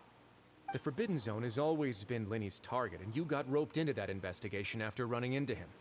I began to intervene out of concern for your safety, and also to prevent the fortress from becoming entangled in more irksome matters. Are the rumors true? That you're also a former criminal? Now, why would you put it like that? Isn't staying here all day and serving as the manager of the fortress a kind of sentence unto itself? Another form of prison? I just happen to have some support from the rest of the inmates. That's all. Oh, right. Paimon wanted to ask, who invited Cloran down here? Me, of course. I paid her good mora to come down to the fortress for some field work. As a champion duelist, Miss Cloran could be considered to be an independent party. I needed to find an exceptionally capable person to help me get through the impending crisis. And saving Fremonet was part of that crisis? You can think of it like that, yes. Credit where credit is due, that boy is quite adept at diving. Had conditions not been as hostile as they were, he probably would have found the missing Harbinger already. So, the Forbidden Zone really exists. What's inside of it? That's not something you should be asking after. Neuvillette only asked you to investigate Child's whereabouts. All I need to prove to you is that the Forbidden Zone had nothing to do with the Harbinger's disappearance. That should be clear now that you've spoken to Fremonet. But we've already uncovered that there's something wrong with the infirmary, and we've answered a bunch of questions that you threw at us. Isn't it about time that you answer our last question in return? You make a compelling case. Do you really want to know the answer that badly? Yeah, Paimon really wants to know. Even if the truth may not be pleasant? Yes. Follow me.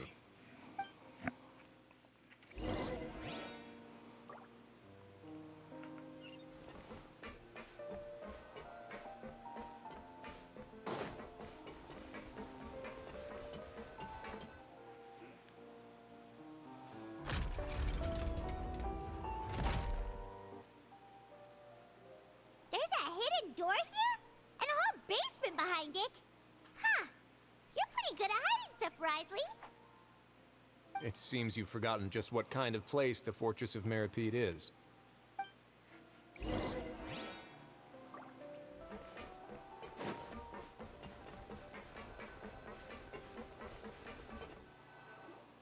Stand on the central plate. Wait, is there a secret mechanism or... Whoa!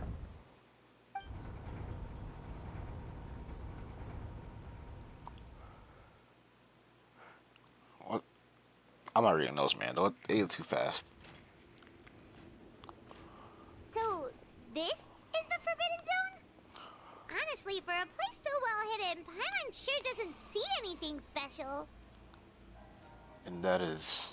What a huge door! There are 3 such isolation gates in total. Generally speaking, I'm the only one who's allowed to go inside. Hence the name Forbidden Zone. Am I correct to assume you're going to run on back and tell your little Fatui friends everything? Well, Paimon wasn't thinking of keeping anything from them. Well, I'd advise you wait until you've seen the whole truth of this place for yourself before deciding whether or not to tell them.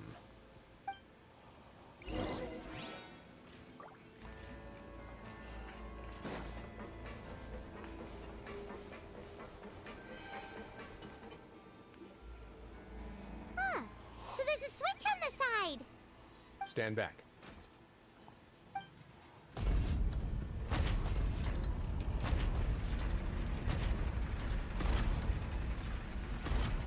Whoa! They all just went up one by one. What's that in the middle of the room? Go on, have a look.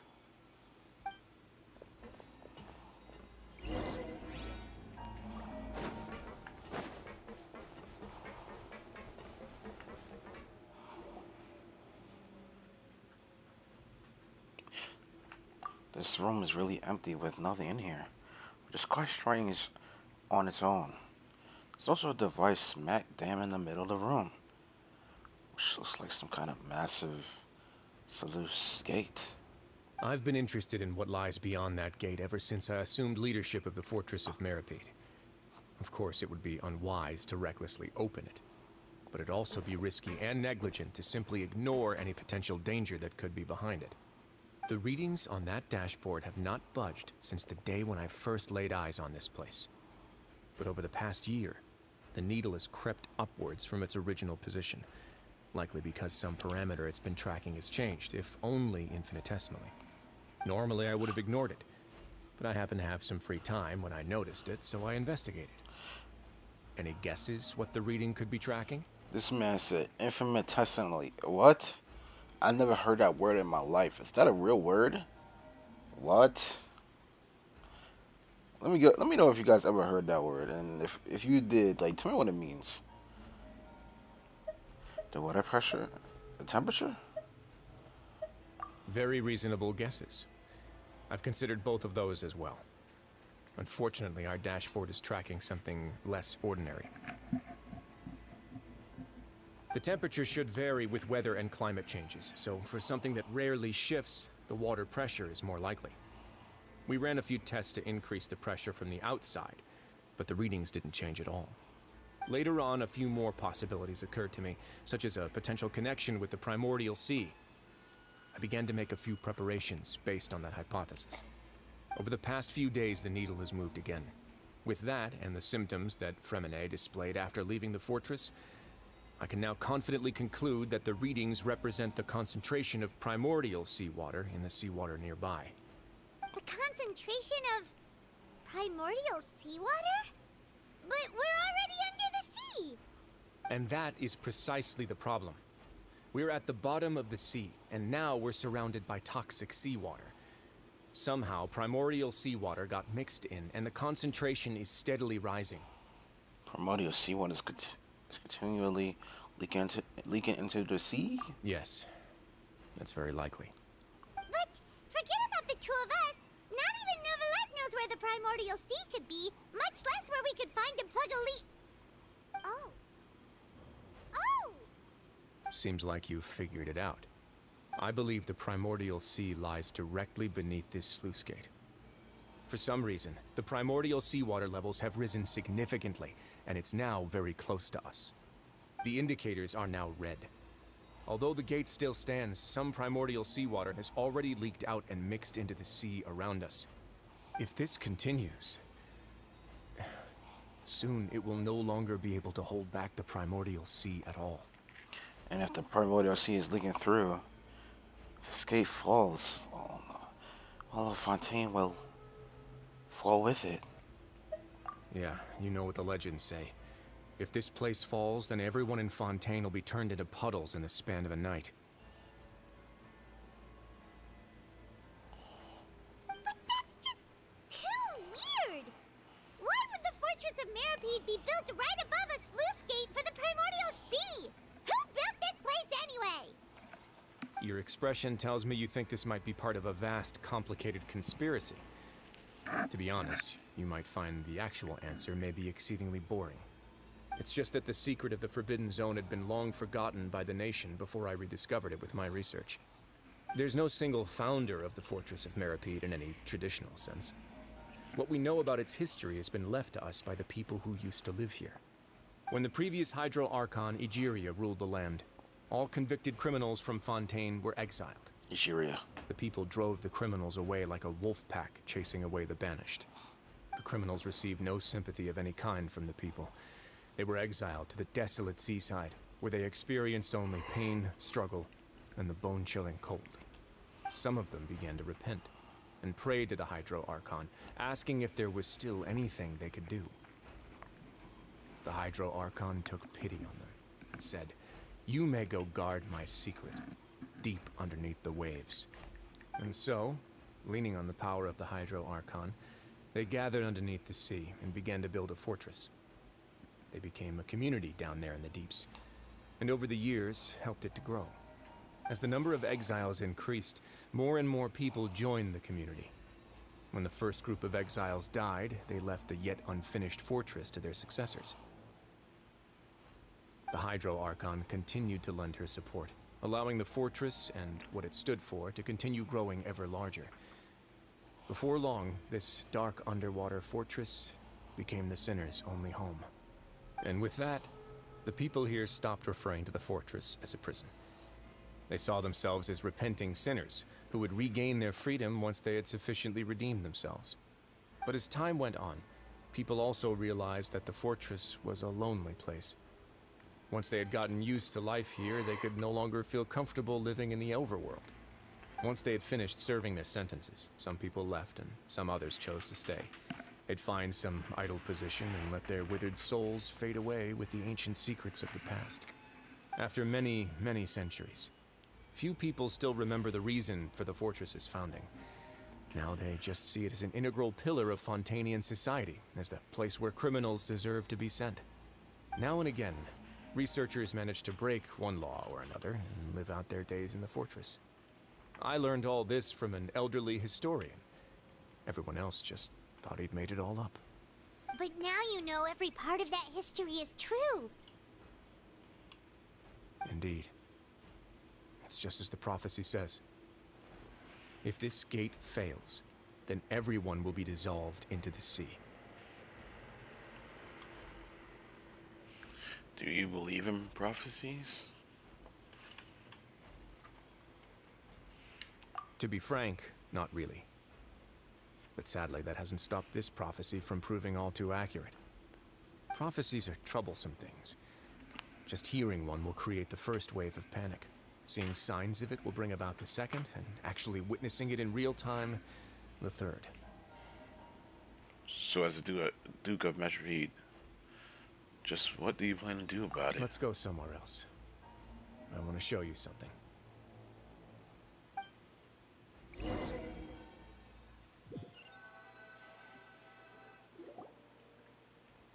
This is it.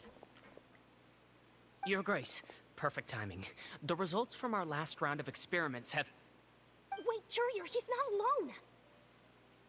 Huh? Lorvine and Jurier? No need to panic, you two. I've already told them about our plan. What? After you warned us not to tell a single soul about any of this? I'm skeptical as well. Are you sure they are trustworthy? The results speak for themselves, don't they? These two may already know more than you could ever imagine. All right then, if your grace insists. They seem harmless enough, so I'll trust them for now. Well, how about some reintroductions? This is Jurier, one of the highest-ranked researchers from the Fontaine Research Institute. He used to work under Edwin. I trust that you've heard of Edwin? Ed who? He's the one who blew the whole institute sky high. Everyone knew he was a bit crooked in the head, but you're not local, so I guess it's possible for you not to have heard of him. Edwin's main areas of research were archaeum and gravimeters. As his assistant, Jurier is quite familiar with them as well. I hired him to be my technical consultant. You want to blow up the fortress of Meripede? Ah, what a lovely idea. I'm already imagining it in my head. Gotta admit, I'm tempted as well. Guys, focus! Focus! That taskmaster over there is Miss Lorvine, and is also one of my technical consultants. While Jurier used to be Edwin's assistant, she used to be Jurier's assistant. Ooh, are they together? Was that really necessary? See, everyone keeps asking this question. Are you too sure you're not a couple and just using your work as a convenient cover? Your Grace, I am not in a relationship with this man. If I dated her, I'd officially be madder than Edwin. Jeez, forget I said anything then. Follow me. Yo, Risley is so cool, bro. Whoa, I want to get him, goes right but up. Your constant amazement makes it seem like the fortress can do anything. But I know Frina has to be after him, man. Frina really thinks everything's super cool. He's so cool. I really do want this character, but Frina, I gotta get, man. Gotta get all Archons. Is this just a normal room? Well, let's spice it up a bit. And here you go. Whoa. This is... What a huge ship? This is also a production zone that Paimon's never seen before. What's going on? How much do you know about Fontainian history? Not much at all. Well, then maybe you haven't heard the story of ancient Lemuria. To give you a quick rundown, Fontaine used to be ruled by the Lemurian dynasty. According to legend, the Lemurian king Remus came to this land after being inspired by divine revelation and found the seer Sibila, who had taken on the form of a golden bee. Taking the golden bee with him and riding on a huge ship, the Fortuna, he created his nation above the surging waves. He called his nation Lemuria, and used the Fortuna to incessantly search for new tribes and islands, calling on them to join his empire. There's a ship in this story too? Where there's water, there'll be ships. People believe that hope can always be found at the end of a voyage. Do you believe that too? To a point, I think. As you've already seen, I have a whole factory's worth of labor, materials, and technology at my disposal. Certainly can't hurt to give it a try. So the moment I began to speculate that the primordial sea might lie underneath the gate, I also began this project. Were you inspired by the legendary Fortuna? Maybe.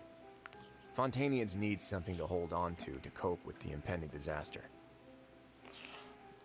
This is a plan for the ages. Can't you share your plan with everyone? Were the workers to find out the truth behind this ship, riots would destroy the fortress faster than any catastrophe. As the fortress's administrator, I'd never make such a reckless call. All right, that's enough talking for now. I'll need another 3 cups of tea to soothe my throat. Do you have any other questions? Seems like you're good. Come on, I'll take you back. I didn't say anything, Risley.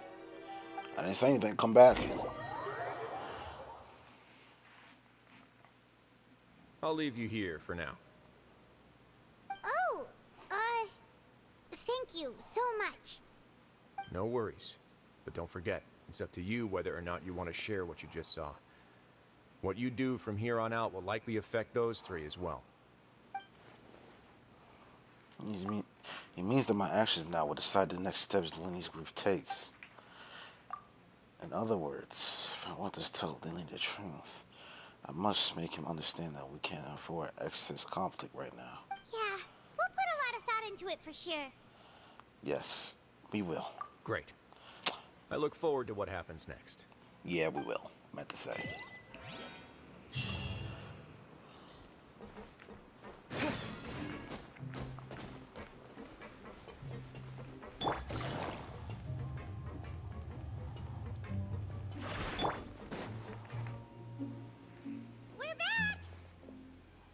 Welcome back. Do you want a cup of tea? How can you be so much like Risley, always drinking tea? Huh. Actually, now that you mention it, I just remembered something now. While I was sedated, I could still barely hear two people talking next to me. They were discussing everything, from the leaves to the water and even the teacups themselves. Must have been Risley and Sijuin. Yeah, I heard one male voice and one female, so it should have been the two of them. They really were just talking about brewing tea. I really can't make sense of this place. So, Me either, man. Me either. Were you able to learn anything from Risley? Yeah, he explained everything. Very well. Then, would you mind checking your answers against my speculations? Lenny sounds a lot more like his old self. Feeling better now, Lenny? Yeah, I took the time to rest, so I'm feeling a lot more relaxed now. Nobody else is around, and Miss Sijuin is also busy with something or other, so let's just talk here. All right, then I'll posit my theories. I asked myself 3 questions. Firstly, why was Fremine affected by the primordial seawater? It was because he dove into the sea. My theory is, the long-lost primordial sea is probably very close to the fortress of Mirapede. That's actually a good... He's good. He got that right on the first try. That's our Lenny. Secondly, Risley's attitude changed dramatically during the course of our stay here. He ignored us completely at first, then suddenly roadblocked us. Why? I spent quite a long time thinking about this. If he has been monitoring the Fatui since the very beginning, he probably ignored us at first because he was hoping we could find Master Child for him. What's more, the Fortress of Mirapede is not part of Fontaine's court system, nor does it report to Iudex Nervulet. Risley is basically the king of a no-man's land. As long as the fortress doesn't do anything about Master Child's disappearance, Father can use it to pressure the Fontaine authorities. And while the two factions are pitted against each other, Risley will be free to move between the parties of interest.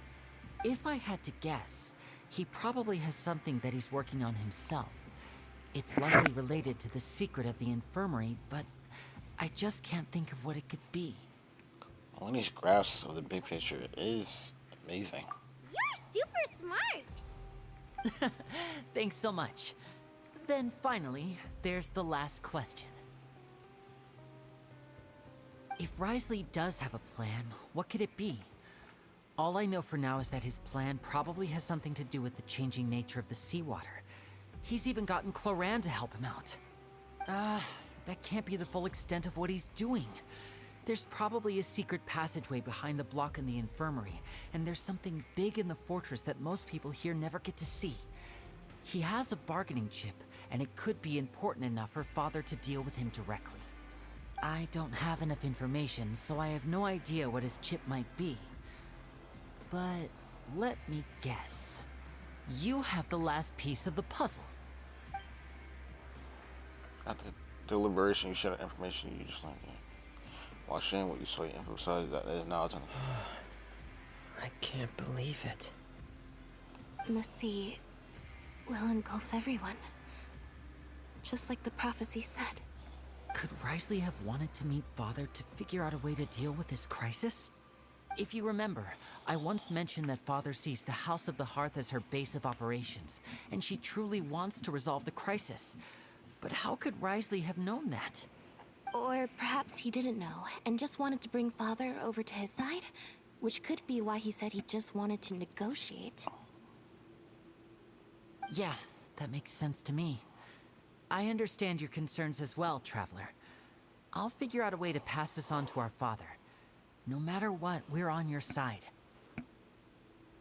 The two of you have already aided us far too much. We probably wouldn't be standing here right now if not for you. If you ever need anything else going forward, please come to the House of the Hearth at any time. Though you may not share the sentiment, after all that we've gone through together, the three of us basically see you as family now. You have my gratitude. Thank you for Sure thing, protecting bro. Lenny when it really mattered. And thank you for sharing the secrets of the fortress with us. We didn't think you were going to do it. Why are you being so formal all of a sudden? Don't mention it. We can work together again, if necessary. What was that? Paimon's hungry. Oh, you've done so much already. Go get some food. Alright, then we'll catch you guys another time. Paimon does not give a fuck, bro. She's hungry. Nothing else matters. I feel like I should try to become someone more capable of helping. You're incredibly helpful. Lenny thinks so too. Yeah, you two are always telling me not to push myself, but aren't you just like that as well?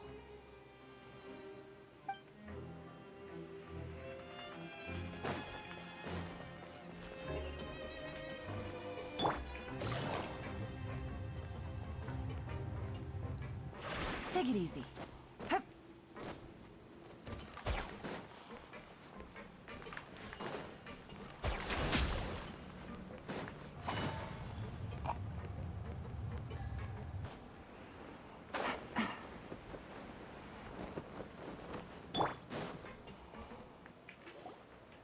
It's time for dinner.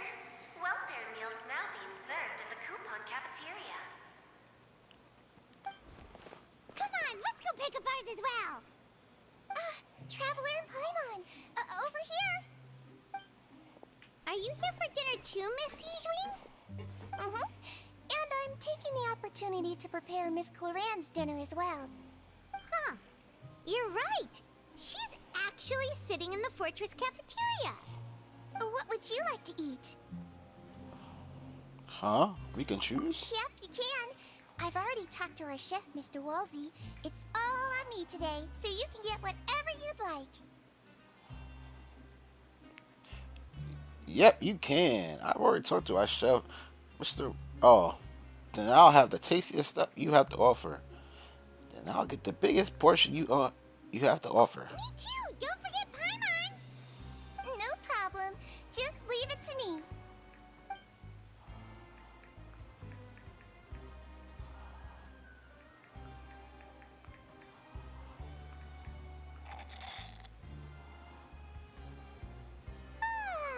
So delicious. Amazing. Free dinners are the absolute best. Paimon's so happy. Paimon wants to feast like this every day. Feeling full yet? How's the food? Delicious. Exquisite. Thank you. Besides the milk, I mean, everything was super delicious. I'm so glad to see you all so happy. Oh, see, the expression on your face just now? The muscle here just moved, which suggests that you're feeling quite relaxed at the moment. Sijween, do you do this to help your patients or to better understand human beings? A bit of both, I suppose. I'm a Melazine, which means I'm very different from human beings. I must know what you're thinking if I want to take good care of you. You're really good at taking care of people. Even though you're so short, you still talk and act like an older sister. Really? You're reminded of an older sister? That's great to hear. Oh, and what did you mean back in Risley's office? when you said that you were protecting Linny and his siblings as well. Oh, that.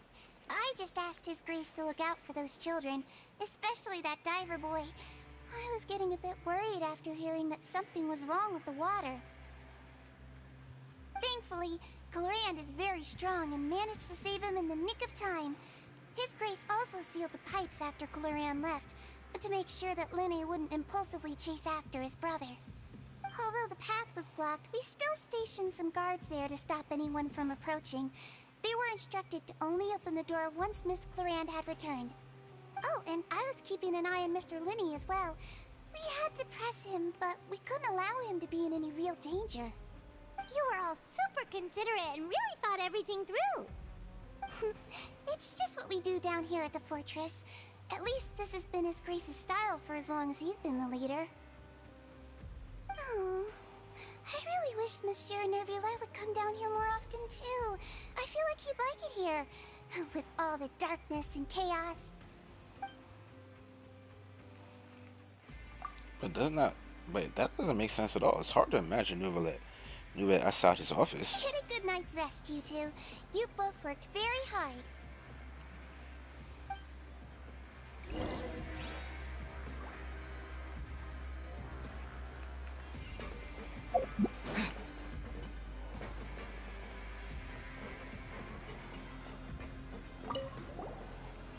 Glorand! Ah, it's you two. How's dinner? It's all right. Miss Sigewin really put in a lot of effort. So we heard that Risley invited you to come down to help, and you saved Fremine too. You sure work super fast. Oh, it was child's play. Still, Paimon didn't know even champion duelists could take on side jobs. Oh, and why aren't you eating with Sigewin and the Duke? Won't you get bored eating by yourself? Miss Sigewin was with you, and the Duke has business of his own. Actually, didn't Navia say that you went out for dinner with her as well? Yeah. First time in a long time. First time in a long time? So you mean you've gone out to dinner with her in the past? In the past, yes. You seem to be enjoying yourselves here. She seems kind of like a introvert. So thanks to Nouvelle, this is technically a work trip for us too. Things will be getting messy at the fortress soon. Don't run around unnecessarily. Dang, she's Houdini too. She just disappeared on me.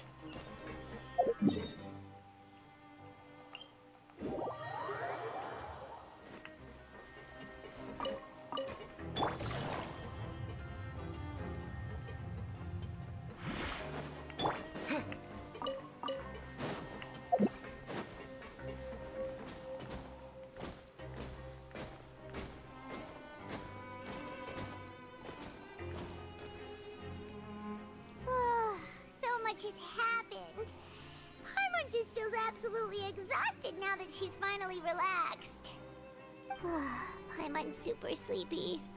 Are you sleepy too? Yeah, I'm also getting there.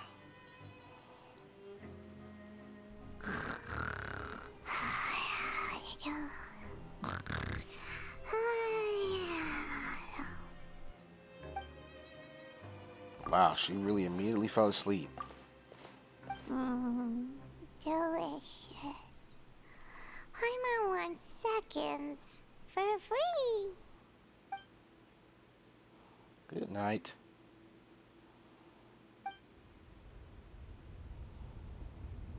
Out of my way! Get out of my way! What happened? Why is everyone running?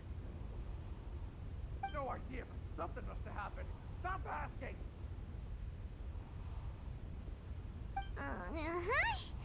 Who's yelling? Paimon still wants to sleep. What's that sound? Paimon, wake up. We need to get out and see what's going on.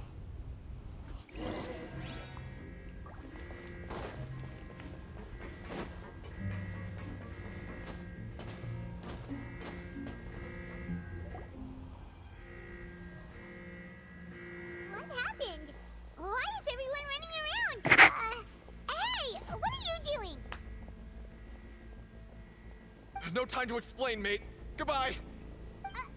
Hey, wait! What's wrong with these people? They won't even talk to us. They're here! Yeah, there you are!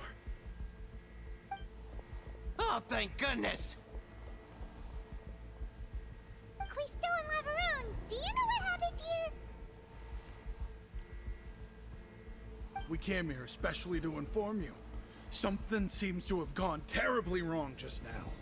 His Grace is telling everyone to evacuate and get out of here. Laveroon was saying you two are new here and you don't have many friends, so you might slip through the cracks. Haven't you heard all the stories like that? An evacuation is successfully completed, yet you only find out once you do a head count that 1 or 2 people are missing. Wait, weren't you the one who brought that up? Why is it suddenly my idea? Hey, shut up! Okay, whatever. The point is, you should come with us. You said His Grace said to evacuate outwards? Yeah, he said to get as far away as possible, upwards and outwards. So that means whatever happened must have happened down below. Oh no. Oh, sorry. Let me say that again in a more exaggerated voice. Then that means whatever happened must have happened down below. Oh no. Isn't that the gate at the very bottom? Oh no, it can't be that thing! Whoa, wait, what? What? Hey, where are you going? We have to go find the Duke! You two just go and get out! Go on without us! Hey, hey! Be careful! I love those dudes. Please evacuate upwards and outwards, upwards and outwards. If you're already at the topmost layer, then try to move as far outwards as possible.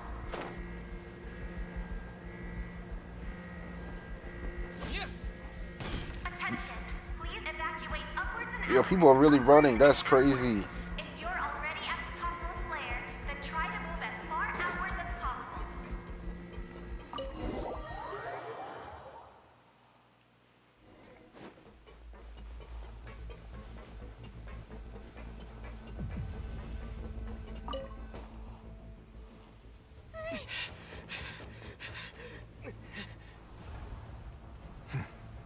They're here. Just like I said. What happened?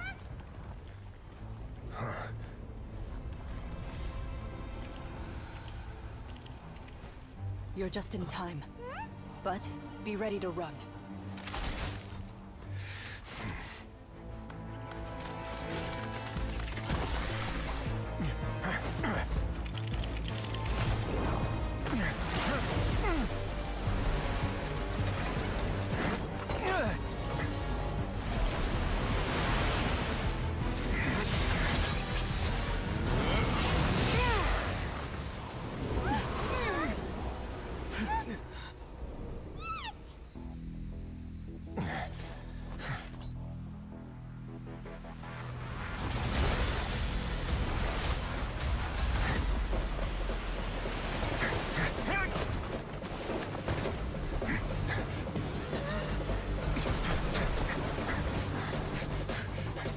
Three, two, one.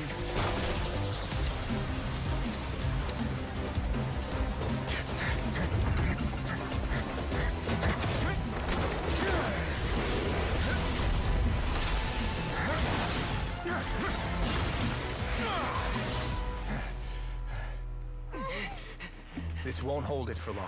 Find Neuvillette. Tell him the defenses are about to collapse. Then what will happen to you? Until he arrives, we're the last line of defense.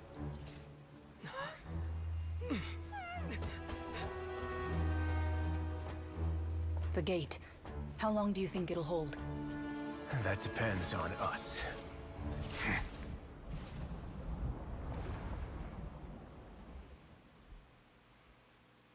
That was epic. He's like, Neuvillette, why are you here? Traveler, I need you to head to the Opera House immediately. Farina will soon be meeting with the Knave there. You must protect Farina, and make sure she doesn't spend too much time alone with her. okay, You can explain everything else to me later. Will do. You have my sincerest gratitude.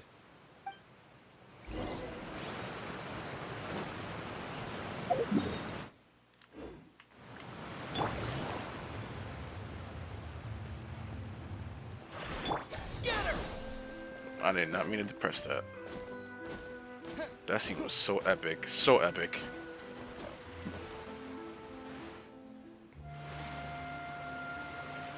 Look! There are a ton of Fatui and Palais Mermonia people over there! The knave is probably here already. We need to hurry! Are you two the traveler in Paimon? Monsieur Nervalet has left instructions. Please follow me. Though I'm sure he's already explained, this should be a mostly cordial conversation, unlikely to give rise to violence. But it would be most appreciated if you could protect Lady Farina to the best of your abilities. I will do my best.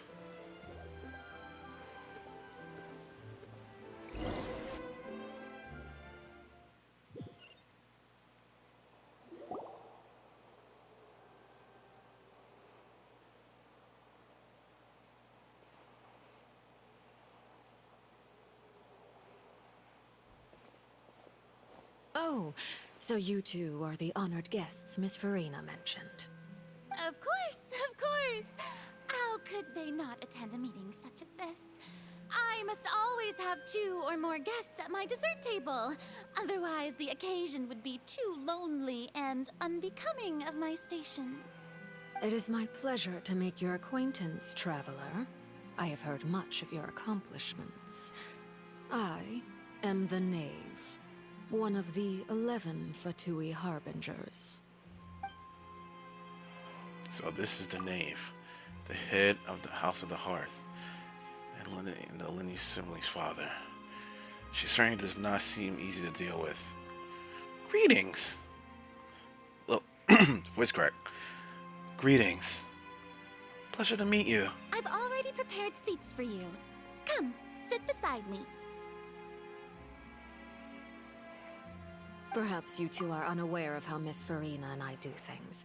You see, we actually recently agreed to get together for tea when we had the time. See this? This is a limited type of confectionery that Miss Farina simply adores. There are only 16 slices sold every day. Here, why don't you and Paimon have a taste? She seems friendly enough, but that can't be all there is to her. The Knave is a force to be reckoned with.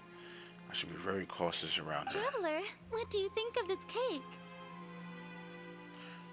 It's pretty good. It's quite tasty. I think Paimon agrees too. That's good to hear. So what Child said was on the mark after all. You do share a taste in desserts with Farina and I. Wait, Josh had no reason to have said something like that. I wonder how he's doing nowadays. You must have heard, right? He's suddenly gone missing. I'm really worried about his safety, you know? She's faking this. Here's to hoping that he's an excellent swimmer. This is a great act. A great act. I have faith in his abilities. Since we're talking about him, I feel like I should add something. His martial prowess really looked certainly pretty impressive, yeah. Farina looks quite nervous. There must be some kind of bad blood between her and the Knave. So you're also familiar with his aptitude for fighting, Miss Farina. Oh, right. I almost forgot. Child was subdued by Udex Nuvillette right in front of you. Against ordinary people, my colleague would never be on the back foot. But alas, he just never imagined he'd run into such a person. I must express my admiration for Monsieur Nuvillette. I managed to find a few leads on his whereabouts. Coming from you, that's not surprising at all. And why is that, lady? I thought you would be happier to hear the news. Of course, but it's still a bit of a shame. You see, I would have been far happier had I received this news somewhat earlier. As you well know, a long time has passed since Child disappeared.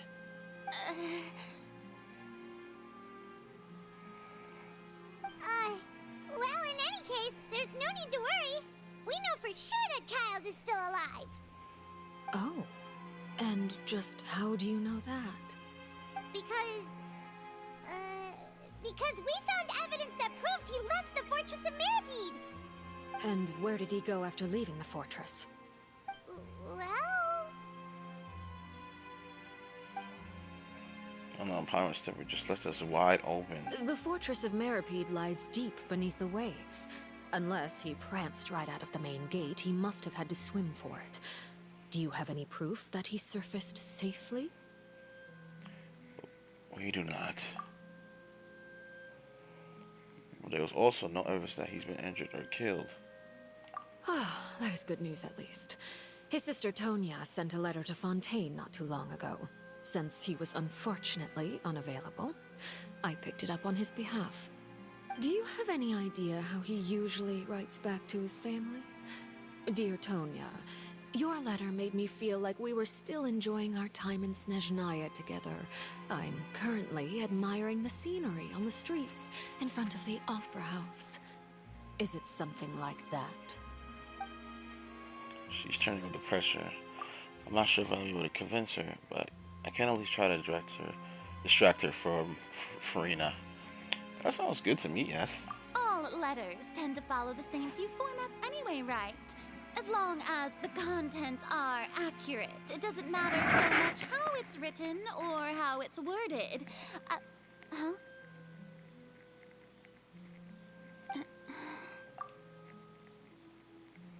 Hold on. The water in the teacup is shaking. I suppose this is also a sign of things to come, Miss Farina. Huh? I don't quite understand what you're trying to say.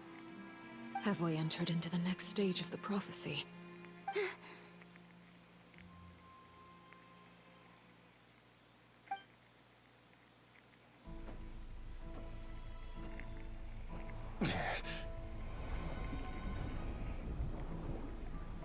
My thanks to you both. I will take it from here.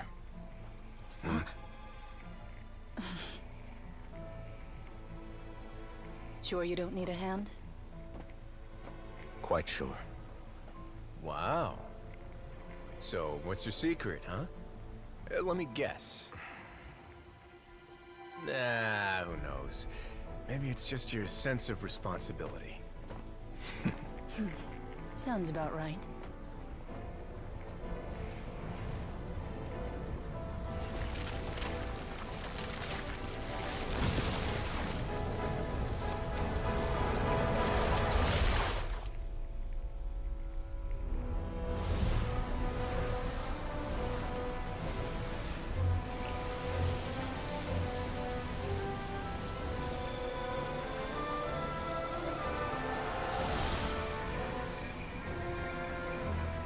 A day may come when the prophecy is fulfilled, and the waters burst forth.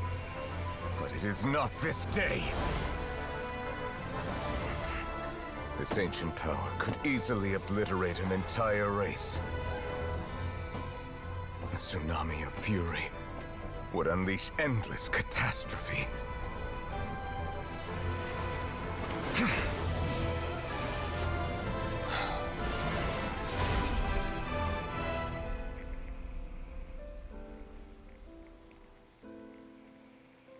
This sentence is too severe. Forgive me for overruling it.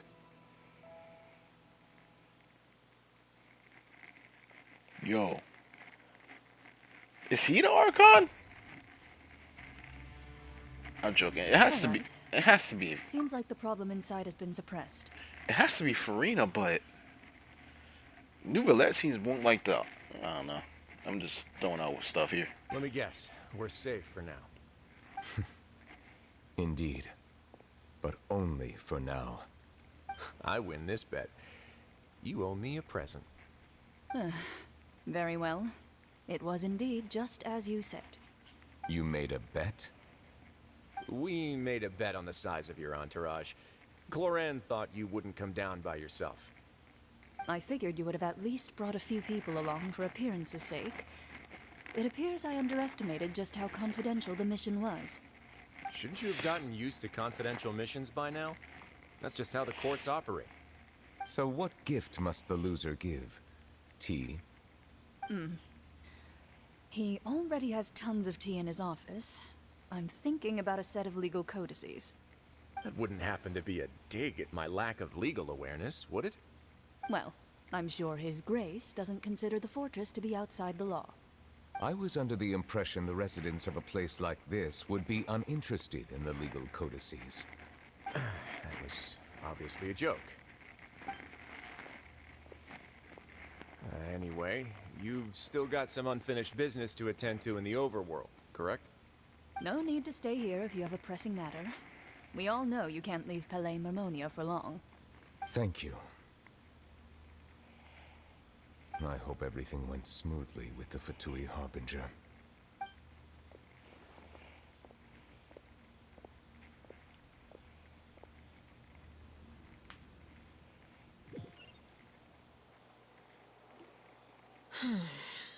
I must say, we've spent long enough playing house.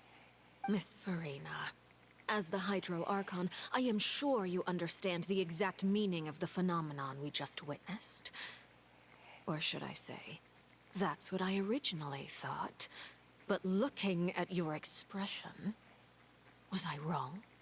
And you haven't a clue? What are you trying to say?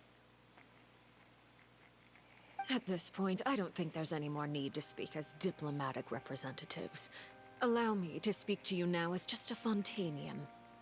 You know the prophecy by heart, and also that every part of it is being proven true.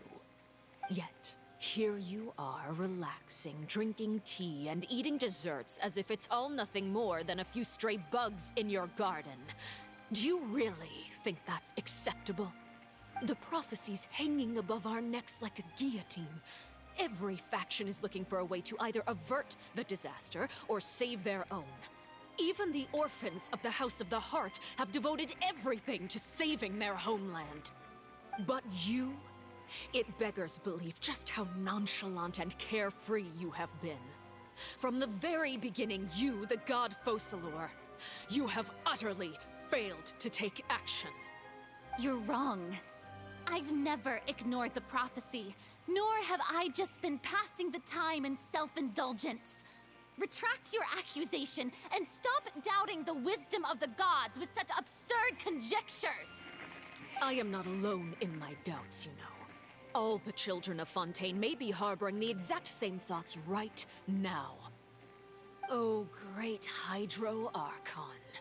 How are you going to save them? Save us? How are the people you've sworn to protect supposed to survive in a land that will soon disappear beneath the waves? I have my ways, and I've been working on them for all this time. Even if you look down upon me, you have no right to judge me. Fontaine will be saved. Even if I still cannot see the true future right now, as long as I continue on as I am, I will be able to hold my head up high. Queen isn't acting like her usual self. She's actually seriously refuting these accusations. She means what she says. She's not putting on a front. Then I ask you, Miss Farina, just what have you been working on? Where can we see it, and what is it doing to help?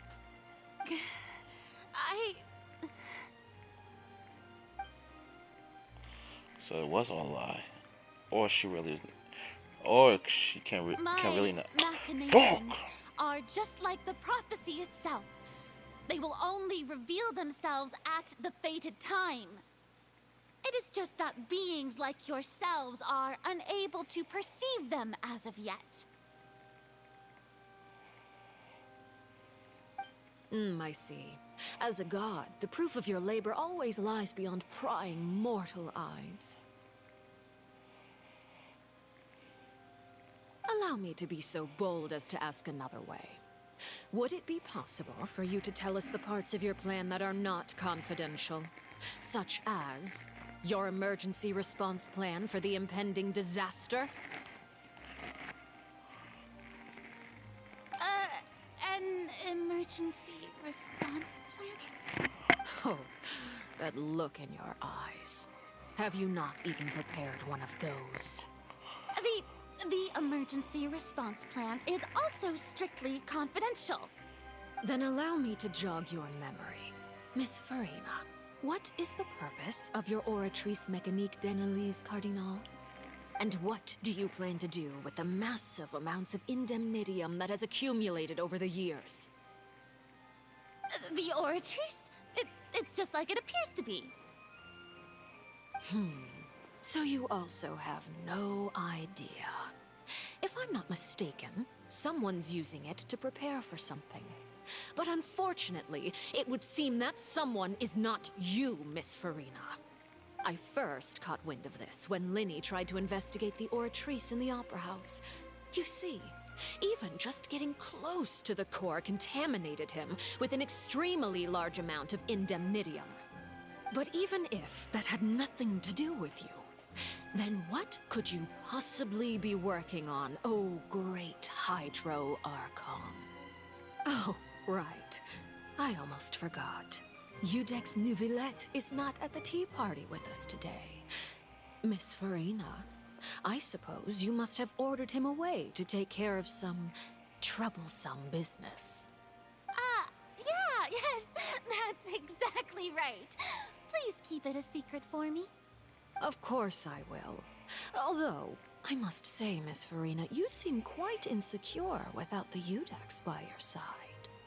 Oh, very well. Let's stop that conversation here. There are still a few slices of cake left, so please, help yourselves, everyone. These aren't topics I can speak about. I don't even know what Neuvillette tax was.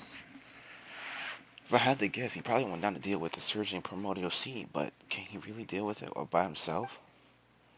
If Farina's being truthful, and is Farina being truthful or not? Traveler, I heard that you were recently commissioned to handle a few matters on behalf of the Udex. Why don't you take an extra slice of cake? Those who work hard deserve gratitude and praise. You too, Paimon. Thank you. Paimon will take you up on that offer. The name proceeds to change something. I can't read my first, bro.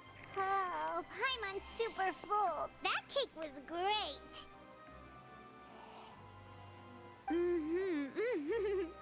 If it's on my tea table, it must be of the highest quality. Yes, and we must thank the knave for bringing these over as well. You're welcome. I'm sure the cake also felt greatly honored to be featured at Miss Farina's table.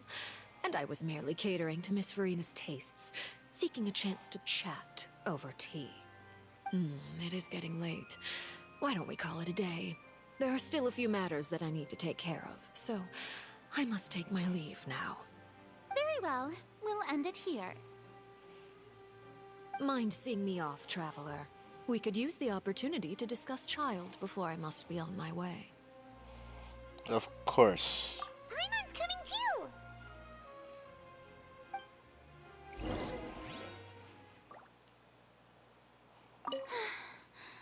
The tea party turned out to be even more difficult than I'd imagined.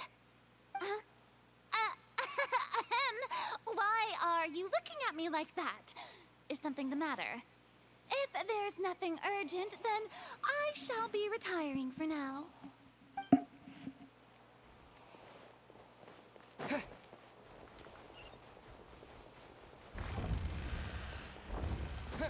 Oh, it's in here. Wait, can you go in there? Oh, you can. Okay.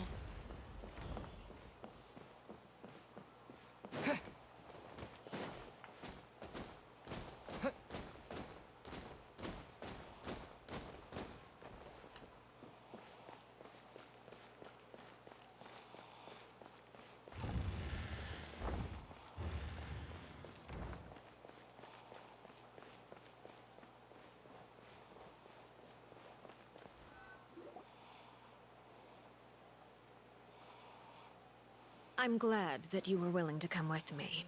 Of course, Child was just an excuse. I have no interest in your dealings with him. that's what Paimon thought. What do you want to say? You lent your aid to the children of the House of the Hearth. As their father, I would like to express my gratitude. There's no need. I think that's what you wanted to talk about. Do I look like an irresponsible father to you? The House of the Hearth is very important to me. You should know that I care deeply about my children. Was there nothing else you wanted to say? That was all. Formal topics should be discussed in formal settings, and informal topics in informal settings. I know you just returned from the fortress of Meripede. Relax. I have no intention of trying to get anything out of you. Linny, Lynette, and Fremine are still there, and I trust their judgment and abilities.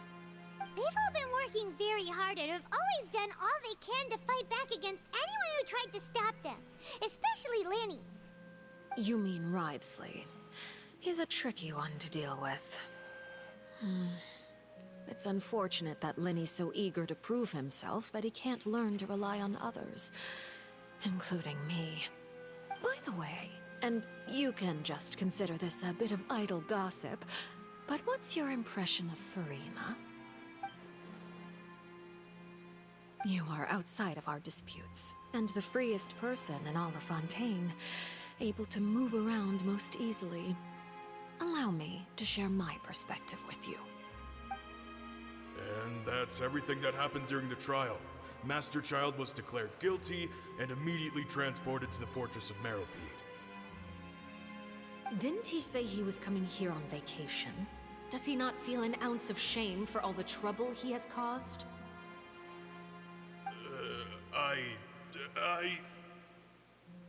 Forget it. He did give us an opportunity. I will be meeting someone shortly. Do you require help with any preparations? No need. I will take care of it myself. I need to meet with Furina, the Hydro Archon. She is at the heart of Fontaine. But what's fascinating about her is that she often seems more like a celebrity than a working Archon. Oh, come over here, you little critter, you! Whoa, she looks badass here. You dare to run from me? Stop right this instant! My goal is just to discover the location of the Gnosis. But I didn't expect the chance to approach Furina to be handed to me on a silver platter. This is so easy, it's actually making me a bit suspicious. Anything left unguarded is usually just bait. But no one will blame someone for taking the bait. After all, from the moment it was attached to the hook, the bait is meant to be sacrificed. It's just as I guessed in the second before I struck. The Hydronosis is not currently held by the Archon. In fact, this Archon doesn't seem like a god at all. And I sense that she's under some kind of curse. Who are you? And what are you trying to do? Please don't kill me! I'm begging you, please! The fear in her pupils is genuine, so perhaps she's not bait after all. Either way, targeting her has lost all meaning. I left the scene with ease. Nobody came looking for me, and nobody could serve as a witness to my near assassination of Focalor. I suspect even Furina dares not mention this incident to anyone. Not long after, my informants confirmed what I had guessed. After returning to her quarters, Furina quietly cried alone. She was so scared that she could not sleep that night, nor could she even bring herself to eat her cake. There's no doubt that there's something wrong with her. I began to entertain the possibility that she is not the true Hydro Archon. Perhaps Eudex Neuvillette is actually the genuine article. I have to find the Gnosis. If the Neuvillette hypothesis is correct, he is probably in possession of it. Alternatively, It might have been hidden in a place that's hard for ordinary people to access. Yes, Father. My dear children, please speak. News from the fortress of Meripede. Master Child has gone missing. On top of that, the contacts and guards we bribed at the fortress have all gone quiet as well. Probably the handiwork of that Wriothesley. I'm afraid so. This is a good opportunity. The value of a Harbinger is much higher than most would imagine. We now have an excuse to exert diplomatic pressure on the Fontaine authorities. Set up a meeting for me. I would like to meet the Hydro Archon and Iudex Neuvillette.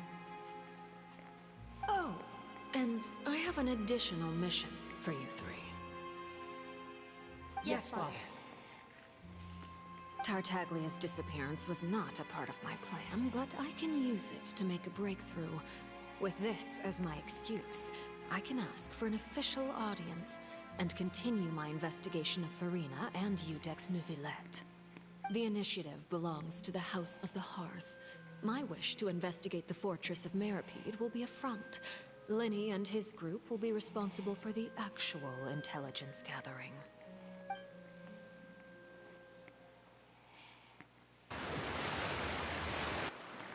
Whoa, that water was so loud in my ears. You should know the rest.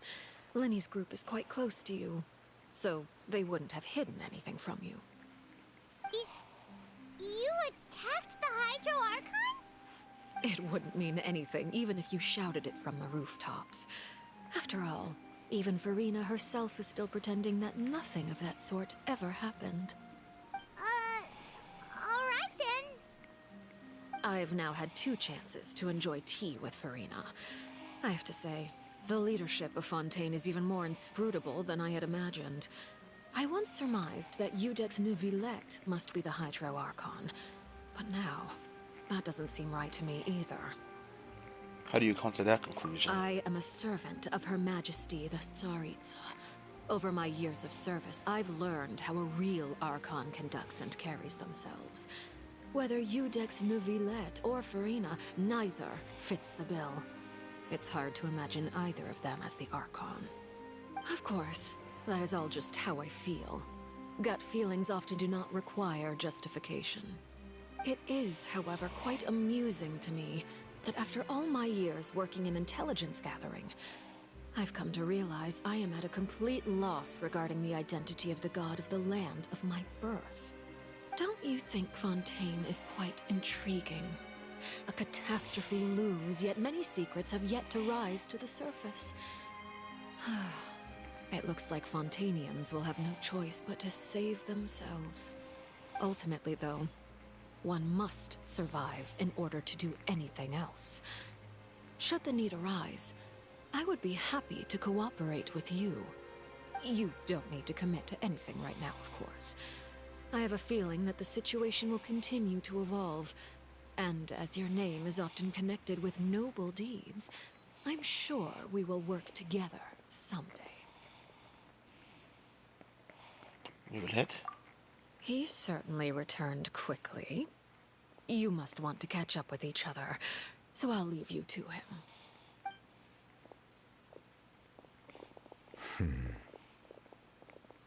Neuvillette, is it over? For now, yes. But this issue will prove quite thorny in the long term. I'm concerned that sooner or later the prophesized events will occur. Thank you for protecting Farina. May we ask what happened down there? To put it simply, I used my power to force back the Primordial Sea and reseal the sluice gate. That's what happened on our side. You were telling me what happened to the Tea Party to Neuvillette. So as expected, the knave has turned up the pressure on Farina. He's trying to feel her out, though I'm still unsure as to her motives. Can I ask you some questions? Permission granted. You have enough power to force back the Primordial Sea? I mean, you have some deeper connection with the Hydro Archon. Whoa. It can't be that you're the real Hydro Archon, right?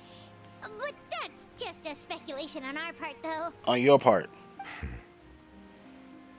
You can't tell us? Then that's okay. We can talk about something else. We won't try to force you. You guys in Fontaine are super strange. If by the phrase, you guys, you are referring to Farina and I, then although I'm not sure just what you are trying to imply, I must clarify that I do not share her positions on a multitude of topics. What do you sense in the fortress of Metropede? Meripede. I said Metro. Meripede. Do you manage to protect those that needed to be defended? I believe so. The fortress has a long and complex history. It has seen much grief and suffering. And now, another catastrophe will soon be upon us. I mourn this turn of events. Huh? Why is it raining all of a sudden? The sky suddenly filled with dark clouds. The rain became heavy and light. Rain soon growing to a downpour. And just moments before I knew what I just mentioned, his sense of grief. Thinking back to the legend and what Farina said, it said the dragon of water once resided in Fontaine. Every time he leaves, the skies will cloud up and pour out rain. Wait, Neuvillette, you can't be. You may be closer to the truth than you think. Oh? And what are you thinking? He's the dragon sovereign of water. The dragon of... what? Huh? Please do not be so surprised. Farina?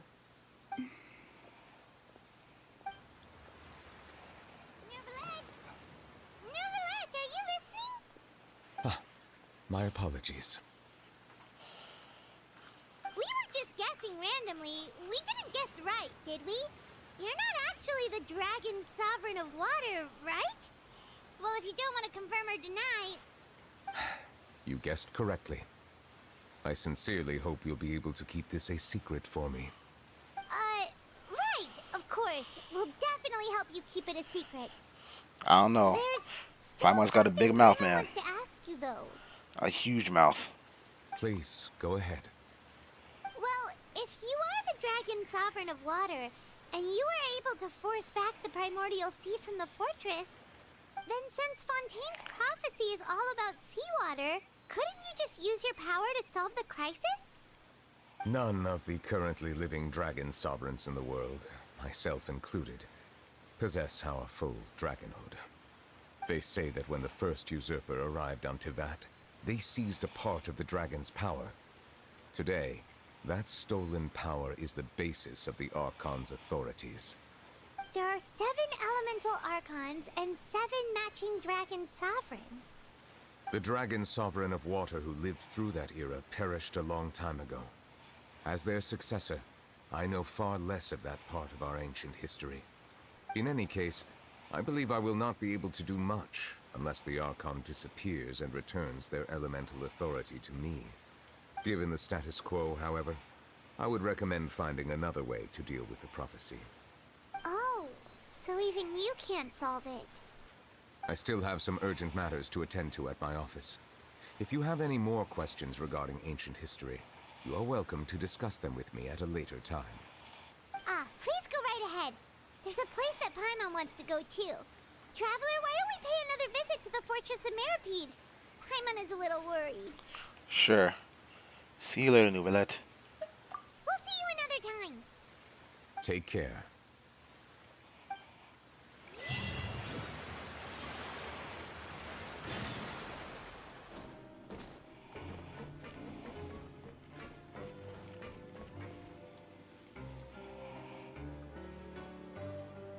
Now guess, what suit will this next card be?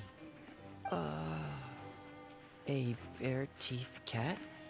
Well, well, look who it is. Traveler, Paimon. Hello, everyone. Looks like you're recovering nicely from an A. Mm-hmm. Thanks to everyone's support. Oh, right. I managed to work up the courage to thank Miss Clorand in person. How did she react?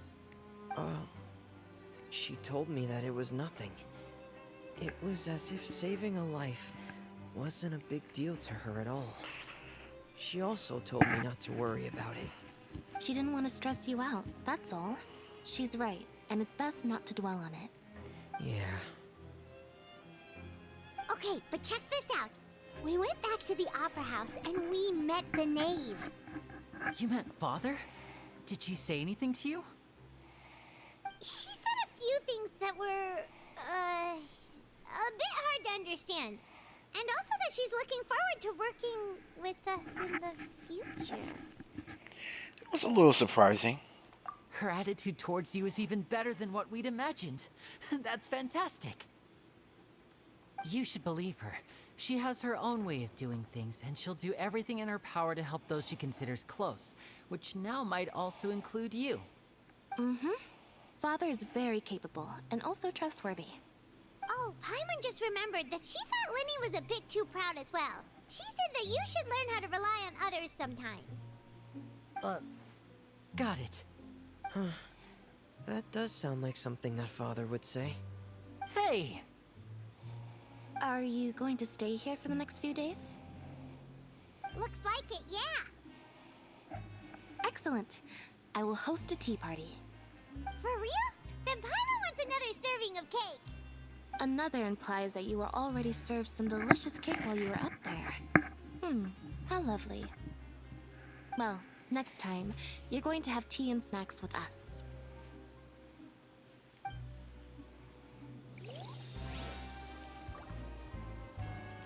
We should start preparing that tea party. Oh, that's a great idea. I'm all for it. I'll help you set it up.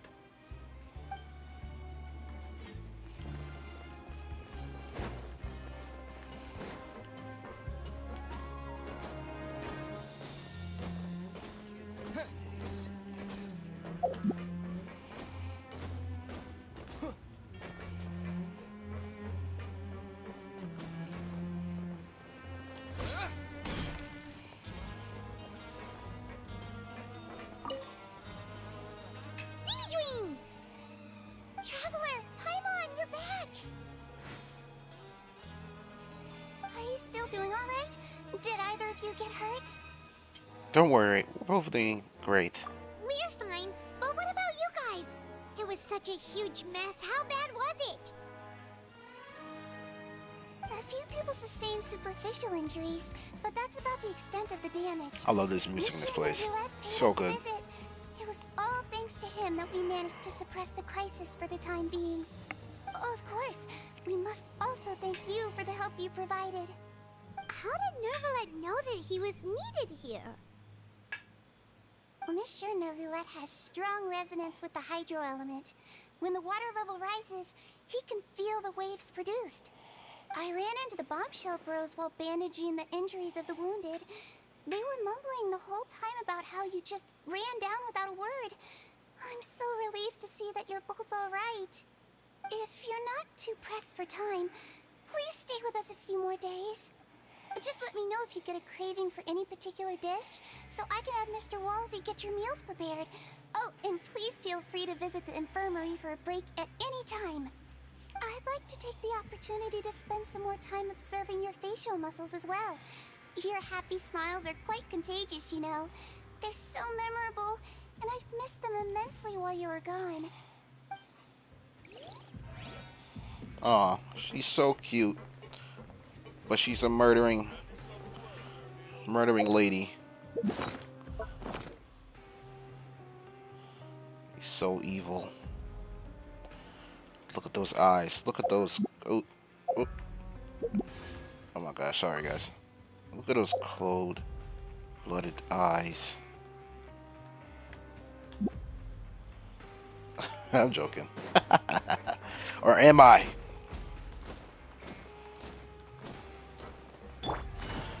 Oh, my two brothers.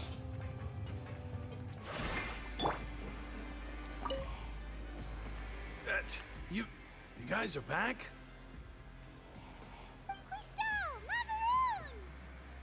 You guys didn't get caught and thrown back down here, right? Huh? No, not at all. And here I thought you'd managed to escape from jail during all the commotion. I'd held you up as legendary jailbreakers, but now you're telling me you just never left? We're sorry, but we just had some business to take care of. All right. There's no need to get caught up in the details. We're just relieved to see you. He was super worried about you, you know. Hey, it wasn't just me. Weren't you super worried as well? Something like that, yeah. I was also transferred to work in the kitchen a few days ago. I can still hear Quisto mumbling to the carrots. Are those two all right? Do you think they made it out alive? Whenever he'd say that, I'd tell him I'm sure they're fine. Wherever they are, they're kicking back with drinks in hand, enjoying the lovely scenery. Hey, there's nothing wrong with worrying about your prison pals, is there? I mean, considering how they always love listening to all my gossip. These two, they sure are a lot warmer and friendlier than when Paimon first met them. I'm sure the welfare meals must have just skyrocketed in quality recently. Your meals will bring all the prisoners to the cafeteria. Oh, well, if you say so. I'll be watching you to make sure you finish every last bite. That's kind of scary, yo. Hey, why don't we have a meal with those two one of these days? You want to cook for them yourself? Why not? Good chance to show them what I can do. Those guys are the best people here. Forget every other character. Best people here.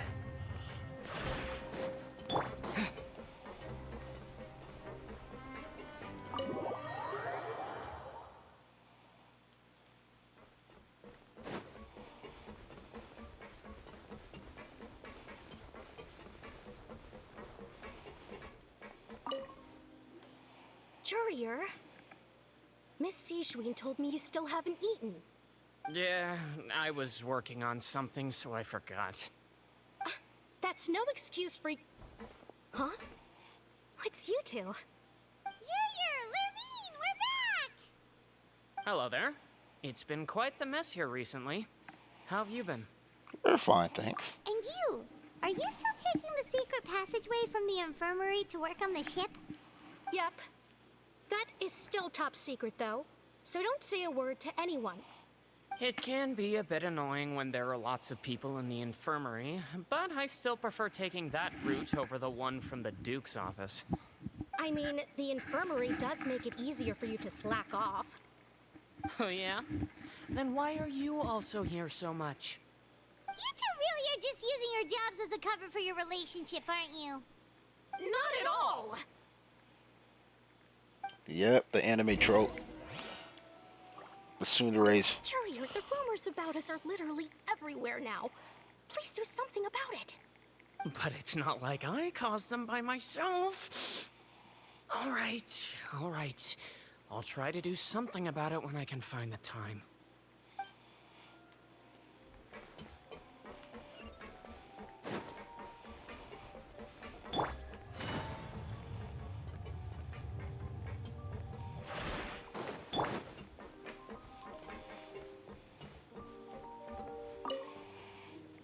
Do my eyes deceive me, or did I just see two inmates come back after making it to the surface? Some strange winds blowing of late. We wanted to see how the fortress is doing. Is everything still all right? We're fine, for the most part. Neuvillette came down and took care of the worst of it. If that's the case, why don't you just ask him to stay here? Oh, yeah, what a brilliant plan. Let's go convince the Udex himself to exchange the courts of Fontaine for a puddle of water in the middle of nowhere. I don't think that's going to work. He came here in a hurry and left without even stopping for a cup of tea. He did remember to take Miss Sijween's gift with him, though. He sure sounds super busy. Miss Cloran has left as well. She also took her gift from Miss Sijween. Were the gifts milkshakes?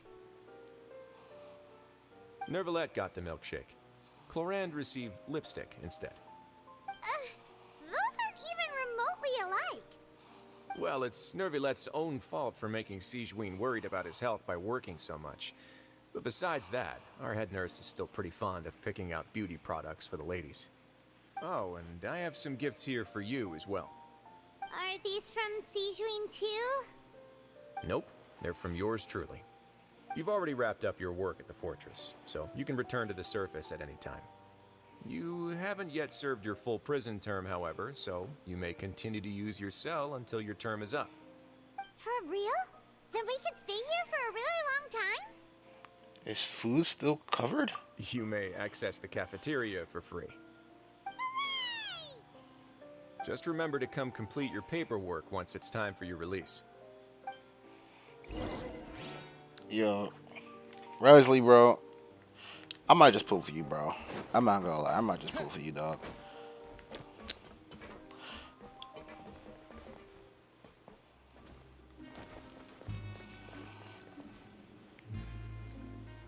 We're back in our cell again. We're no longer prisoners, though, so it really doesn't feel the same. Feels like a huge weight is off our shoulders. With freedom, we are gaining our freedom. Being free sure feels pretty special now. Is there something you'd like to say? Huh? How did you know? Because you usually just immediately fall asleep. Hey, that's not true! Alright. Okay, Paimon just wanted to say that we really are an amazing duo after all. It's like we've now gone to so many places together and become friends with so many people. We've never stopped traveling or stopped meeting new friends. There are so many bad things in the world, and we're just two people, but we've still been solving problems no matter where we go. Isn't that pretty cool? We're the best adventurers ever. You're counting Paimon today? Aren't you the only adventurer here? Being a guy counts too. Let's ask Catherine to give Paimon an adventurer handbook as well. Paimon will also be an adventurer from today forward. Just our thoughts making Paimon giddy. Paimon's gonna crash, so you sleep soon too. The last time we fell asleep here, we woke up to a whole mess outside our cell. The primordial seawater nearly rose up. That was so scary. We should be safe now, right? It'll be fine, so don't worry, Paimon. Alright then. Good night to you, traveler. Good night, Paimon.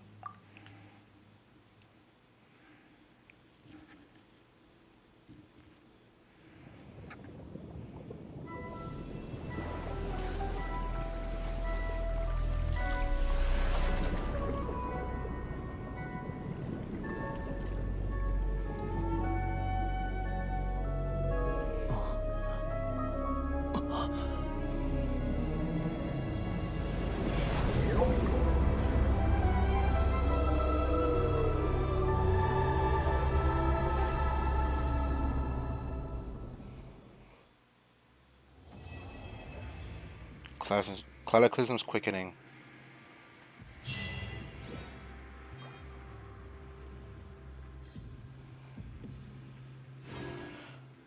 Wow. These Archon quests just keep getting better and better. Wow. I really enjoyed that. I'm sorry guys for not talking as much. I try to talk as much as I can, but sometimes, you know, I just like to let the characters talk because I don't want to ruin the moment. And also, you know, I'm experiencing the game as well. That's usually why I don't like recording walkthroughs, because I like enjoying the experience myself. But I thought, why not put this on the channel and bring you guys along to see my reaction and stuff like that. And I hope you guys really enjoyed it, because I really did. All the characters, the Knave, Neuvillette, excuse me, Risley, Glorin, Shijwing, the trio, I enjoyed all of it. Farina, Farina still is a mystery. I'm still confused on her. Oh yeah, we got the confirmation that Neuvillette is the Dragon Sovereign. So I think everybody already knew that already though. But it's good that we got confirmation of it. And I can't wait to learn more about that. If you guys want to see like his story quest being recorded as well, then I'll do that too. I think I started doing those too. Also, if you want world quests, because I still got a bunch of world quests I haven't done. Some is Samiro still. So if you want to see that on the channel, then let me know in the comments. I probably still end up doing it because I think it'd just be, you know, getting them out the way and see, you know, enjoying them along the way with you guys. But anyway, I'll see you guys later. Thank you for watching. I appreciate it for watching and enjoying this. You guys have a nice day, and I'll see you later. Peace.